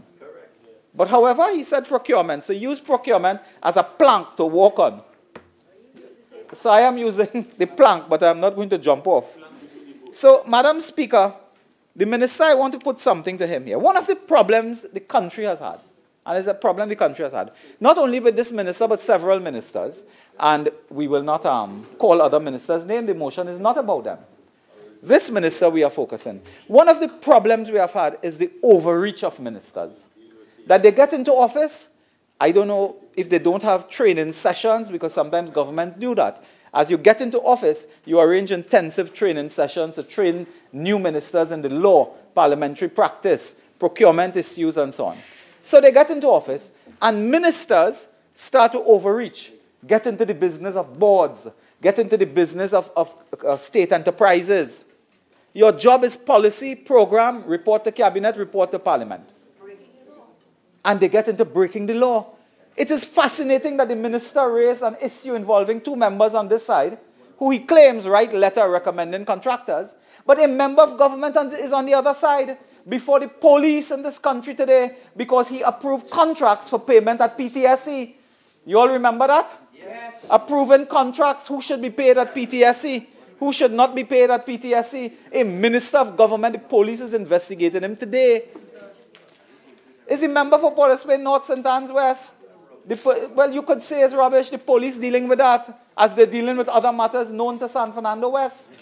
So, Madam Speaker, they have the audacity to come. My friend from Lavantil West interrupted me, but he won't tell us what is the time you report a hit and run. That is what you should be concerned about, that the time gone for a hit and run. Madam Speaker, you understand he has an incapacity to remain silent. Member, I'm standing. Please stop the crosstalk. Member for Orupuchis, you have my ear. Please continue. Thank you very much, Madam Speaker. So it is this overreach that we are concerned about, with the minister in particular and others, but this minister. That at all times we got evidence, which I saw on television at the JSC, where the former CEO, who was fired in the dead of the night, in the most undignified manner, said that the minister came to her and said, we have to get a boat.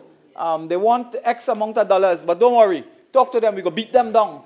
Then today in his own testimony, in his own statements, he said, I told them 10K was too much. How you are the minister telling them how much money is too much? When the Port Authority would do its work, you can go to cabinet and let the cabinet determine what is too much, what is too little. A minister cabinet, that's too much, go back. He sent them to do that. The minister is given instructions. This is why in the Port Authority, we have had 3 chairmen in less than 3 years. 3 chairmen in less than 3 years. But 2 ministers of, well, 1.5 minister of Works and Transport we have had. Well, we'll fight over 1/8 or 1/4. But, Madam Speaker, this is why in 2 years they have been changing like musical chairs at the port. The legal advisor, Brandon Primus, I believe his name is, he just jumped ship a few days ago. The legal advisor to the board said, I had enough. This thing coming for a fall, I gone. Everybody jumping off the ship now because they understand what is happening at the port, what is happening with this government. And as the time gets closer for them to demit office, people are understanding that they can face prosecution if they do the wrongdoing on behalf of this administration. Look at the people they cannot work with. They cannot work with Helen Drayton, Andrew Jupiter, Terence Farrell, Denise Deming, Alison Lewis, who worked in government as a permanent secretary and worked with many of us on this side. Many governments. They can't work with them. Why is it that people whose public persona tell us that they think a particular way, their integrity is up to mark and so on, you cannot deal with them. You can't. And that is because the ministers overreach. And I have an example of that. Regrettably, the minister has fled. He fled the precincts today. I don't know if he doesn't understand that in a convention here is when you have a motion against you. You will not only participate, but you listen. You will take some notes and maybe you will ask another colleague and so on. He's back in good time. That means the boat did not leave. That means the boat did not leave.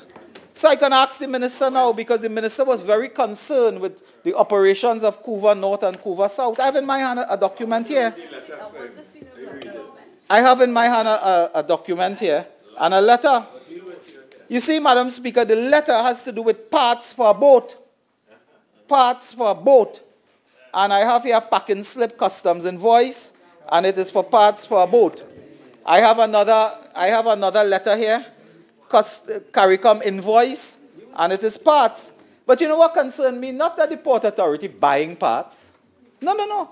Although, I must say at the beginning, why is the Port Authority buying parts if you have a contractor, maintenance contractors and so on, is the Port Authority role to go and buy a fuse, to buy a hose, to buy an engine for a boat, or is that the role of a contractor who is there to maintain?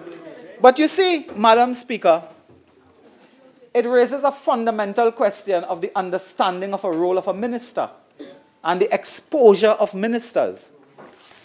In my hand is a letter dated April 1st, 2018. Now, April 1st by itself is a day of some repute. But it's dated April 1st, 2018 by the Port Authority of Trinidad and Tobago to Comptroller of Customs and Excise Division, Piaco International Airport, Golden Grove Road, Piaco. Attention, officer in charge. So it could be attention to anybody. Once you're a customs officer in the airport, officer in charge, attention. Dear Sir, Madam, this is a letterhead of the Port Authority of Trinidad and Tobago, writing the Comptroller of Customs and Excise, but saying officer in charge. It is written on the 1st of April, which is a Sunday. It's a Sunday. Dear Sir, Madam, permission to clear radar system for TNT Spirit. The matter at caption refers, and this is the Port Authority on a Sunday telling customs now in the airport, please be advised that Mr. Rohan Sinanan, and they put in bracket, Honorable Minister of Works and Transport, in case nobody knew. They put in bracket, Honorable Minister of Works and Transport, who I think the airport fall under him as well, huh? But they told the airport, is traveling with the captioned radar system for the TNT Spirit on Caribbean Airlines flight BW483, arriving on Sunday, 2018, April 1. A minister of government traveling with a radar system for a boat. Now, how you reach there? But how you reach there? You're bringing back a rearview mirror for your car? You're bringing back 4 tires for your, Mr. Speaker, Madam Speaker, you're bringing back 4 tires for your truck? You bringing back a radar system, and the Minister of Works is bringing a radar system into Trinidad and Tobago. And now they continue. They continue. Now a minister travels with a diplomatic passport. That has implications under convention. Don't mind you don't know the convention on refugee and asylum seekers and so on. We assigned that, they say, so it's all right. There are conventions with passport holders who bear a diplomatic passport. One of them is that they cannot be searched at port of entry and port of exit. It is the Geneva Convention. So the Geneva Convention gives certain immunities to holders of a diplomatic passport. A minister of government is coming back with a radar system. Well, you know, you will tell her, I mean, listen, we hear about the drain in Cuba just now. Now we hear about the radar system for the boat, because it says for a boat, huh? Radar system. So the minister is coming with a radar system, and he's coming, I checked this flight, I think it originates from Miami. So you are coming from Miami with a radar system on you. Who buy the radar system? Who purchased that? What? Who paid for that? How was it purchased? Did the minister buy it? Did he go with money in the pocket and say, listen, I need a radar system, give me that. I have to take it back to Trinidad. You get foreign exchange as part of your per diem when you're going to buy a radar? A minister ought not to be involved that way in purchasing goods and services of a state enterprise. And a minister that carries a diplomatic passport has other implications for going through airports. It has implications for going through airports. Let me continue with the letter. Member for San Fernando East, please contain yourself, please. Member for Naparimo. While you're not on your legs, you have to be mindful that sometimes things that you say can be heard. Okay? I just ask you to withdraw that comment that you made so that the member for Oropouche East can continue. No, please. Please. Well, I withdraw both politely and humbly. Thank you very much. Member for Oropouche East. Thank you very much. I didn't expect the member for Naparima to withdraw him properly. Madam Speaker, the letter goes on, as such, could kindly convey, well, I think it's could you kindly, but they left out that, could kindly convey permission for Mr. Rohan Sinanan to transact this matter on behalf of the authority. So you are bringing a radar, let's assume it's a radar system because this is a radar system. But the minister is being asked now by a state enterprise to transact business in the airport because he's bringing boxes or bags of some kind with radar equipment. Please find attached relevant documentation in regard to the item. This equipment is critical for the port and for TNT Spirit, that's a boat, which will enable the vessel to operate and so on. Please be advised that the proper documentation will be submitted for processing on Tuesday, 2018, April 3rd. So they did not have proper documentation. It had to be submitted after. To get the radar system in, assuming it is a radar system, the minister picked it up in Miami in 2 boxes, because there's a reference to 2 bags or box or something, and brings it down to Piaco and goes to the customs official and says, listen, I bring some radar system here for the port. I'm going. It doesn't work like that. Doesn't work like that at all. That is improper, at least. It may be unethical, but it may be unlawful. A minister cannot be dragging bag. You are not a porter. You can't be dragging bag across airports and declaring what is in it, because the customs and immigration will be told that if you have luggage associated with a ticket holder, and that ticket holder carries a diplomatic passport, they can't search nothing. So they can't verify what you bring in. You cannot verify what you bring in. We have heard what plywood coming in this country and all type of items. And a minister without proper documentation comes in and they're saying transact in the airport because you bring in radar system. Now, we didn't know it had a problem with the radar system, but assuming that is so, this is highly improper. And this speaks to ministerial overreach and interference and personal and intimate dealings with the state enterprise. This port authority, we have heard, and we have the documents. They go all over the world. They send people all over the world to buy boat. Miami flights are morning to evening.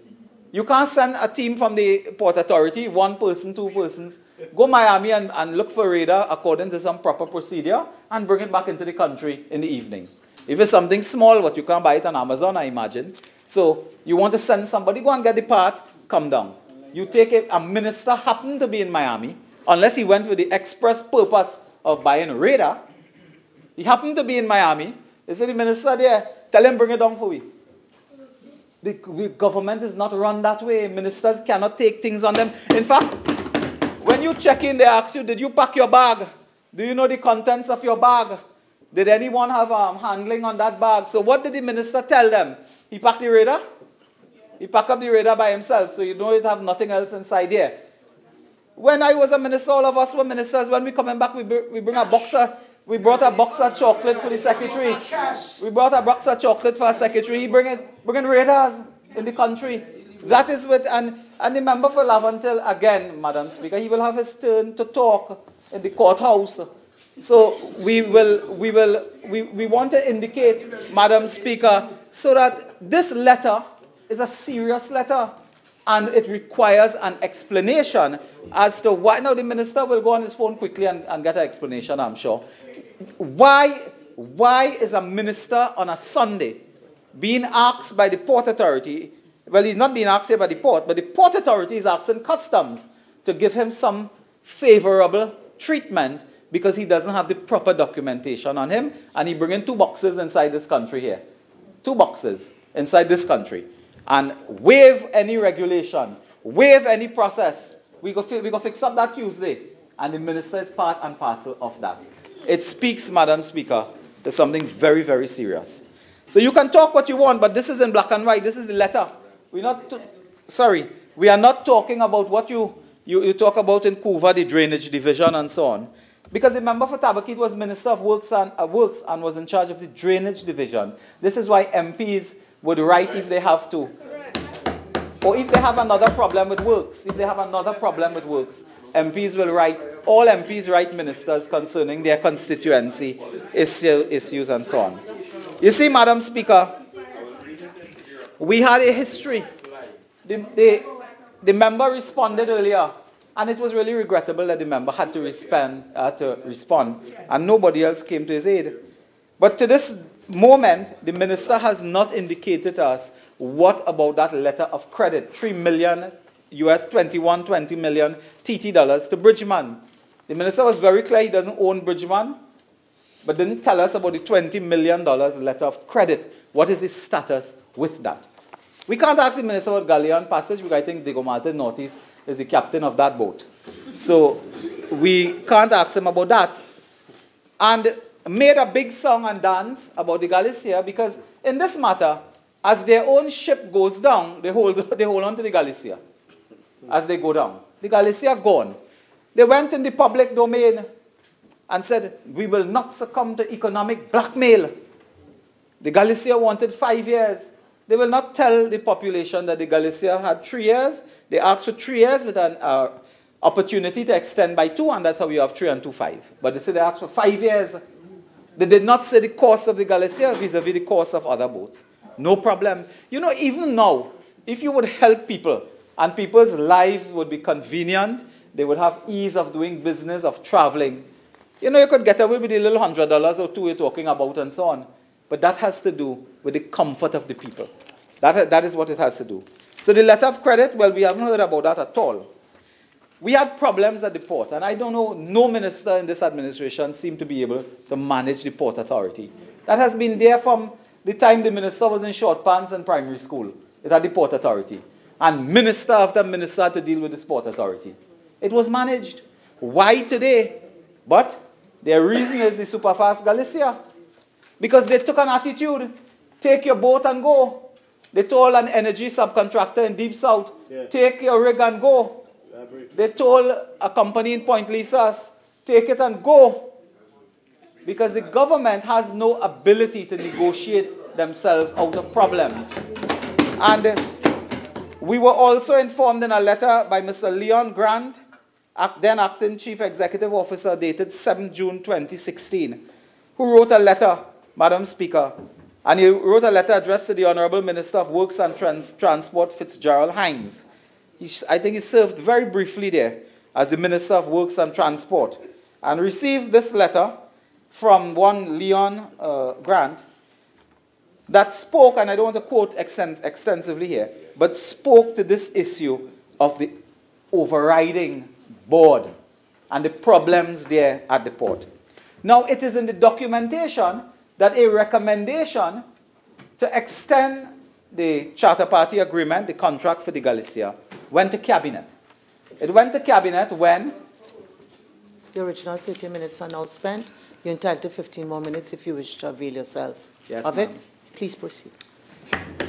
So, the Galicia recommendation went to Cabinet. We believe when the minister, the member for Laventille West, in an earlier incarnation, was serving there. He had served in Works, then I think Public Utilities, now Attorney General. So it went, but it was rejected. We don't know why. What were the reasons for that? Was it the economic blackmail that we heard about? Was it that? Was it some other reason? Or was it simply because the UN, under a People's Partnership and UNC administration, we procure it? That was the issue. It is, and I will correct the record now.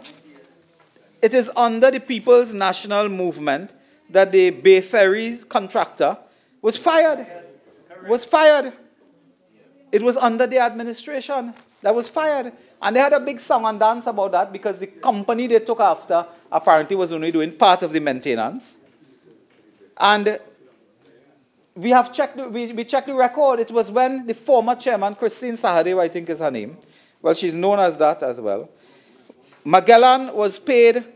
The Magellan contract came into operation when she was there as well. So it is the PNM that fired the Bay Ferries contracting company. That was part of their run-up to get down to some other matters. And Madam Speaker, they spoke about the Galicia and the boat and so on.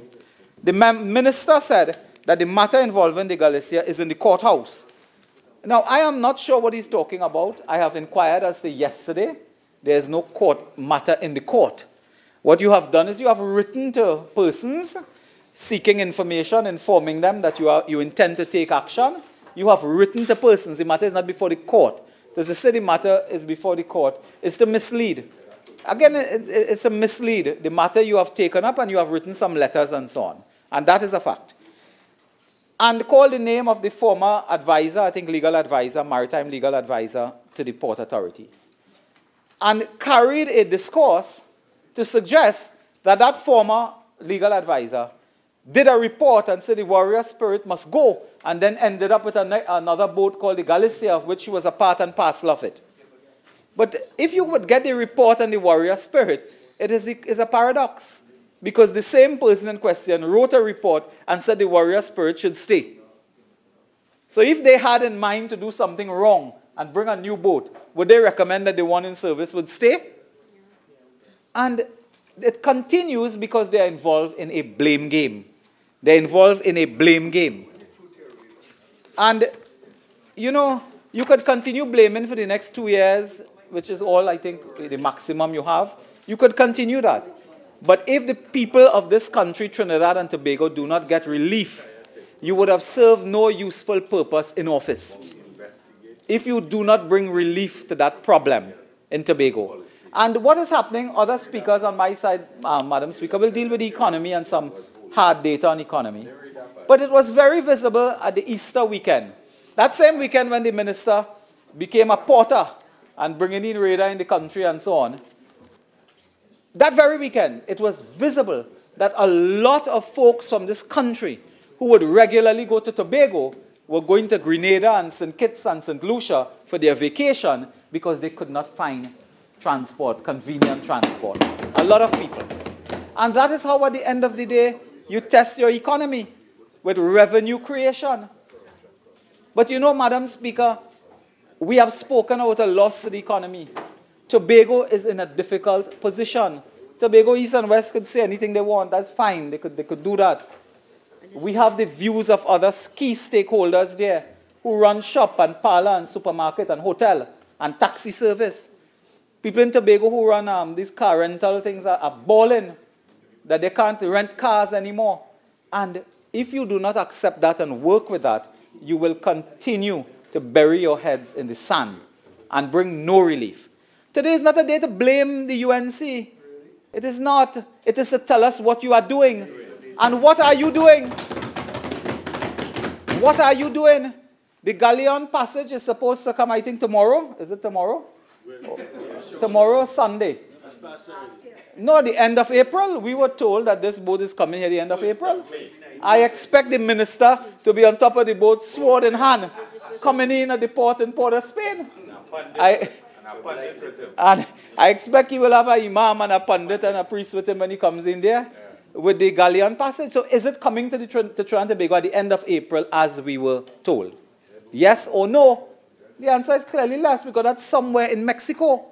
Now, if we think we have Bacchanal now start with the Galleon passage. We are told from technical reports and from persons who are in the know about boats that that boat is a water taxi from San Fernando to Port of Spain. It will have problems going through the Bocas with the sea conditions there. There will be problems. It could be people overboard again. I saw that video, Madam Speaker, of persons climbing over from, Madam Speaker, with great respect to countries around the world. I thought that was somewhere in the Pacific Sea. Somewhere, you know, with the islands in the Far East and so on. Somewhere there, Madam Speaker, I thought that was between the several islands that constitute Indonesia or something like that. They have ferry there. I could not believe that that was Trinidad and Tobago. I could not believe it. That in this day and age, you have people jumping from one boat to another and telling them, don't look down, don't look down. This is the credibility and competence of the government. Elderly people You have to help them across from one vessel to the next and say, don't look down. Wherever you do, don't look down. That is a serious matter. And when you come to the population, you blame all and sundry, whoever sundry is. You blame all and sundry. You come now, you come now and cast blame on everybody. But that will not solve the problem. And if you have any information on corruption and so on, why in God's name don't you take it to the police? You afraid to go by the police for some reason? The member for San Fernando West started his career here as Attorney General telling us about ghost workers at the AG building. 3 years later, we don't know nothing about that. But we deal with that. You see, Madam Speaker, we have very serious concerns too about the Galleon Passage. And we would like the members opposite to tell us categorically what we can expect when that vessel arrives here, whether it will be able to take the stress and strain of a journey from Port of Spain to Scarborough, or whether we will end up in the same position we are in. In this debacle, we are forgetting that this government had to pay millions of dollars to LIAT to assist with airlift. We are forgetting that we had to pay money to PTSE to take up people from Crown Point and carry them to Scarborough, because they come on a plane, not a boat. And then we are not being told that we had to pay a company owned by the sole commissioner, the sole inquirer, the company owned by the sole investigator. We had to pay his company for chicken and chips in the airport. And on that matter, did it miss me, or did the Parliament receive a copy of the Mute report into procurement of these vessels? Never received anything. So today, we lay a report that nobody see. A report laid in this house today that I have not seen, and I'm a member of the committee. We lay a report. Yeah, the members have not had a report yet. I received something at 1:36, and a minister stood in this house and lay a report that I have not seen. And as a member of the committee, could not sign therefore. And that, Madam Speaker, is a serious matter we will take outside. But I'm speaking about the Mute report, not the report laid by Lavantil West today. It's about the Commissioner of Police selection order. That's what it is today. But we are speaking about the Mute report on the procurement of the Ocean Flower and the Cabo Star. And today, we ask the government, tell us when and where you will lay the report, the Mute report. And why are you hiding that report? Are you hiding that report because they make critical remarks and comments and findings and observations about the very Minister of Works and Transport who came today? Very minister. He left again. And you know, you be careful of people who jumping in and out, jumping in and out. But I imagine there might be another problem developing as we speak. You know, he has become so blight that if he make a paper boat, it will sink. Anything they touch, it will mash up. And the member for Lavantil West, a former minister here, will speak. But the member for Lavantil West, when he speaks, must tell him if he's also conflicted by talking about that matter.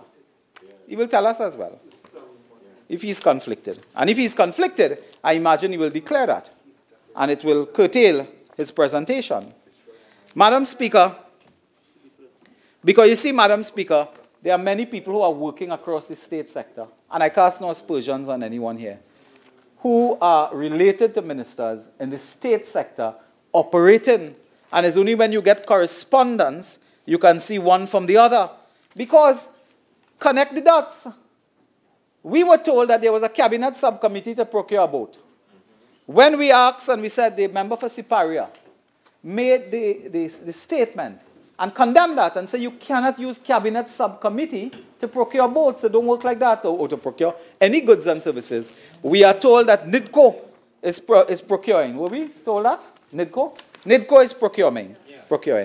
And when we look to NIDCO now to see, well, they're procuring boat and so on, all right. We see relatives of government ministers as legal advisors and doing legal work for NIDCO. So what are we to surmise? What are we to conclude? That it is a tangled web you weave when first. Correct.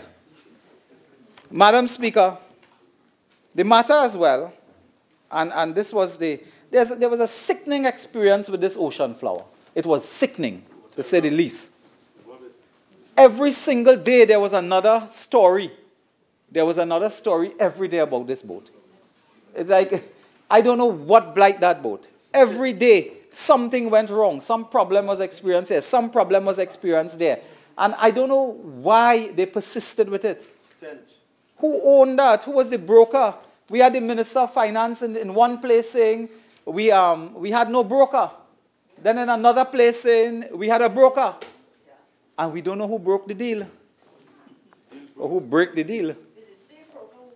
And all their boats in the company named by Tabakit, all of them are the same broker. Whenever they come in office, somehow they find the same person. He's probably waiting somewhere. And you find him as soon as you reach and you say, boat time. You know? And they're doing that. Madam Speaker, when they did, and I had this one affected me, so I wanted to just put this on the record, Madam Speaker.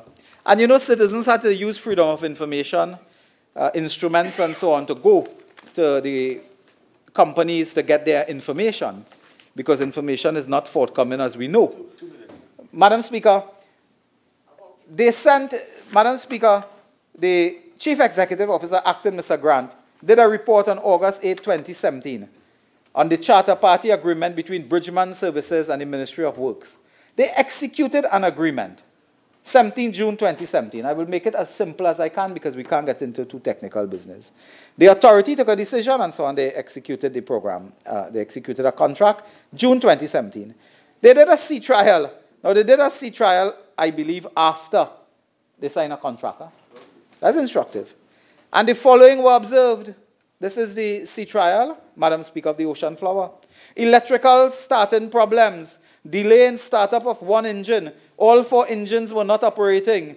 Exhaust leaks in the engine room, fuel leaks from the engine room, need to replace pressure maintenance valves on all 4 engines, oil leaks around the engine, absence of vessels maintenance history, speed capability which averaged 12 to 14 knots is unacceptable for high-speed craft.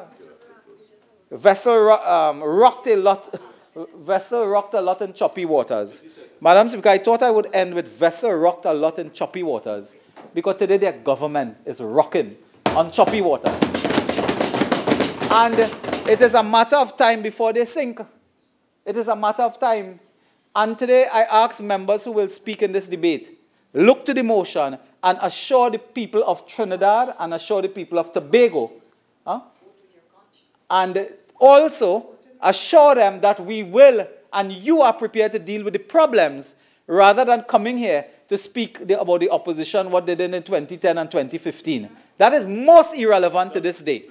It is most irrelevant, and that is why, Madam Speaker, we also ask most sincerely that we lift the whip to allow members to vote with their conscience, because if in all conscience, Tobago East and Tobago West can vote against this motion, then all fall down. Madam Speaker, then all fall down. So they will get a chance, you know, Madam Speaker, they will get a chance to speak. But I don't know if they can't wait. They will get a chance to speak, Madam Speaker. Madam Speaker, your time is now spent. Member for Lavington West. Thank you very much. Thank you very much, Madam Speaker. Madam Speaker, it is my submission to begin my contribution in this motion that the UNC, from an ethical, from a behavioral, from a philosophical, from a moral standpoint, simply do not understand right from wrong. They do not understand good from bad, honesty from dishonesty, truth from lie. They cannot distinguish them. I'll ask you to retract, please. Cannot distinguish them. On a very simple matter, the very noisy member for Oropuchis got up here and told the world that it was Brad Pitt in the Titanic. No, not even that he could get right. It was, I might inform him, Leonardo DiCaprio. But even on a simple matter like that, they will not speak the truth. And if you could speak an untruth in the kitchen, you will do it in the bedroom and in the living room too. It is just part of their DNA. The UNC to Trinidad and Tobago is like a duppy, a bad spirit, an evil, wicked ghost.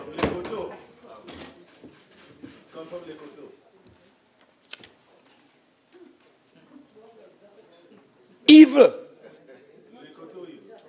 Mean no good for Trinidad and Tobago or the people of Trinidad and Tobago. You heard them pretending to be speaking in the interest of the people of Tobago today, Madam Speaker.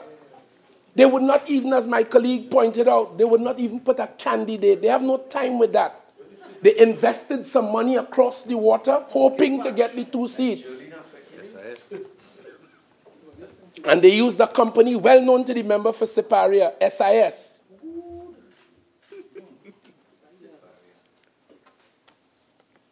Madam Speaker, this motion calls on the Prime Minister to fire my colleague. Let me just refer to the business of firing for the past 5, well, not the past, but their 5 years in office. Anand Ramlogan, a big Attorney General, a big fish in the UNC ethic and behavior, fired for interfering with witnesses, matter in the courthouse. Emmanuel George, fired. Gary Griffith, poor fellow, good horse, ended up in the wrong stable, fired. Anil Roberts, life sport issues, fired. Chandresh Sharma, tactile issues, fired. Glenn Ramadas Singh, tactile issues too, fired. And you know the member for Siparia, when the country thought they saw the last of him, brought him back to serve in a part of this country in the region. I tell you, ethically, professionally, morally, spiritually, they don't know right from wrong. They don't. That's why I say they're like a bad spirit to Trinidad and Tobago. Jamal Mohammed, innocent little fellow, joined them, made a mistake, broke stride with a strong PNM tradition, fired. Chrislyn Moore, Madam Vizine, same thing, Madam, fired. Jack Warner, a big fellow, when the whole world focused on him, when this country spoke at length about him, the member for Siparia as Prime Minister brought him in the cabinet of Trinidad and Tobago. Fired too, when he started to speak some truths and recognizing that they did nothing for agriculture, coming from rural communities and representing rural communities. The only thing Jack Warner found they had to do with agriculture is some plant-like substance on a certain windowsill in Philippines, which compromised police officers and found them as a part of something to cover up something. Fired. Herbert Volney, they went on the bench while the man was sitting as a judge and negotiated a candidacy with him, brought him in St. Joseph, got him to get himself involved in the business of clause and section 34. Standing order 48-1. Please continue, Member for Lavender. Thank you very much. Herbert Volney, fired. Colin Partap, he followed the member for Siparia very closely. He was dismissed. He was fired for certain drinking issues. That's why you had to fire. Yes. Verna St. Rose, lady with a loud bell. I saw her a few days ago coming out here to support a cause. Fired.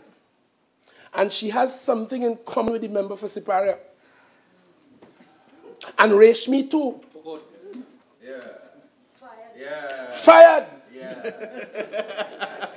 Nicole Dyer Griffith, poor girl. Fired.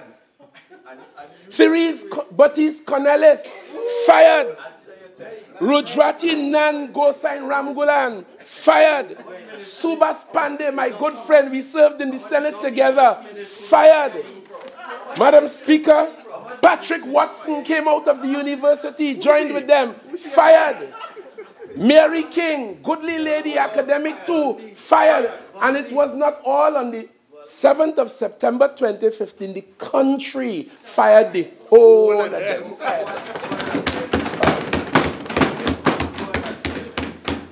Madam Speaker, I want to begin, if you would permit me, to amplify, to elucidate, if you would permit me, because the member for my colleague, the Minister of Works and Transport, my dear and proud brother and friend, he told us about certain affairs. The member for Orapuch raised it. You must permit me to clarify the issue. The Highways Division deals with roads and highways and bridges and that sort of thing. The Drainage Division in the ministry is that part which deals with the silting and cleaning drains. The first question is, why would the Highways Division, Honourable members, it is now 4:30. We shall take the suspension now and resume at 5 p.m.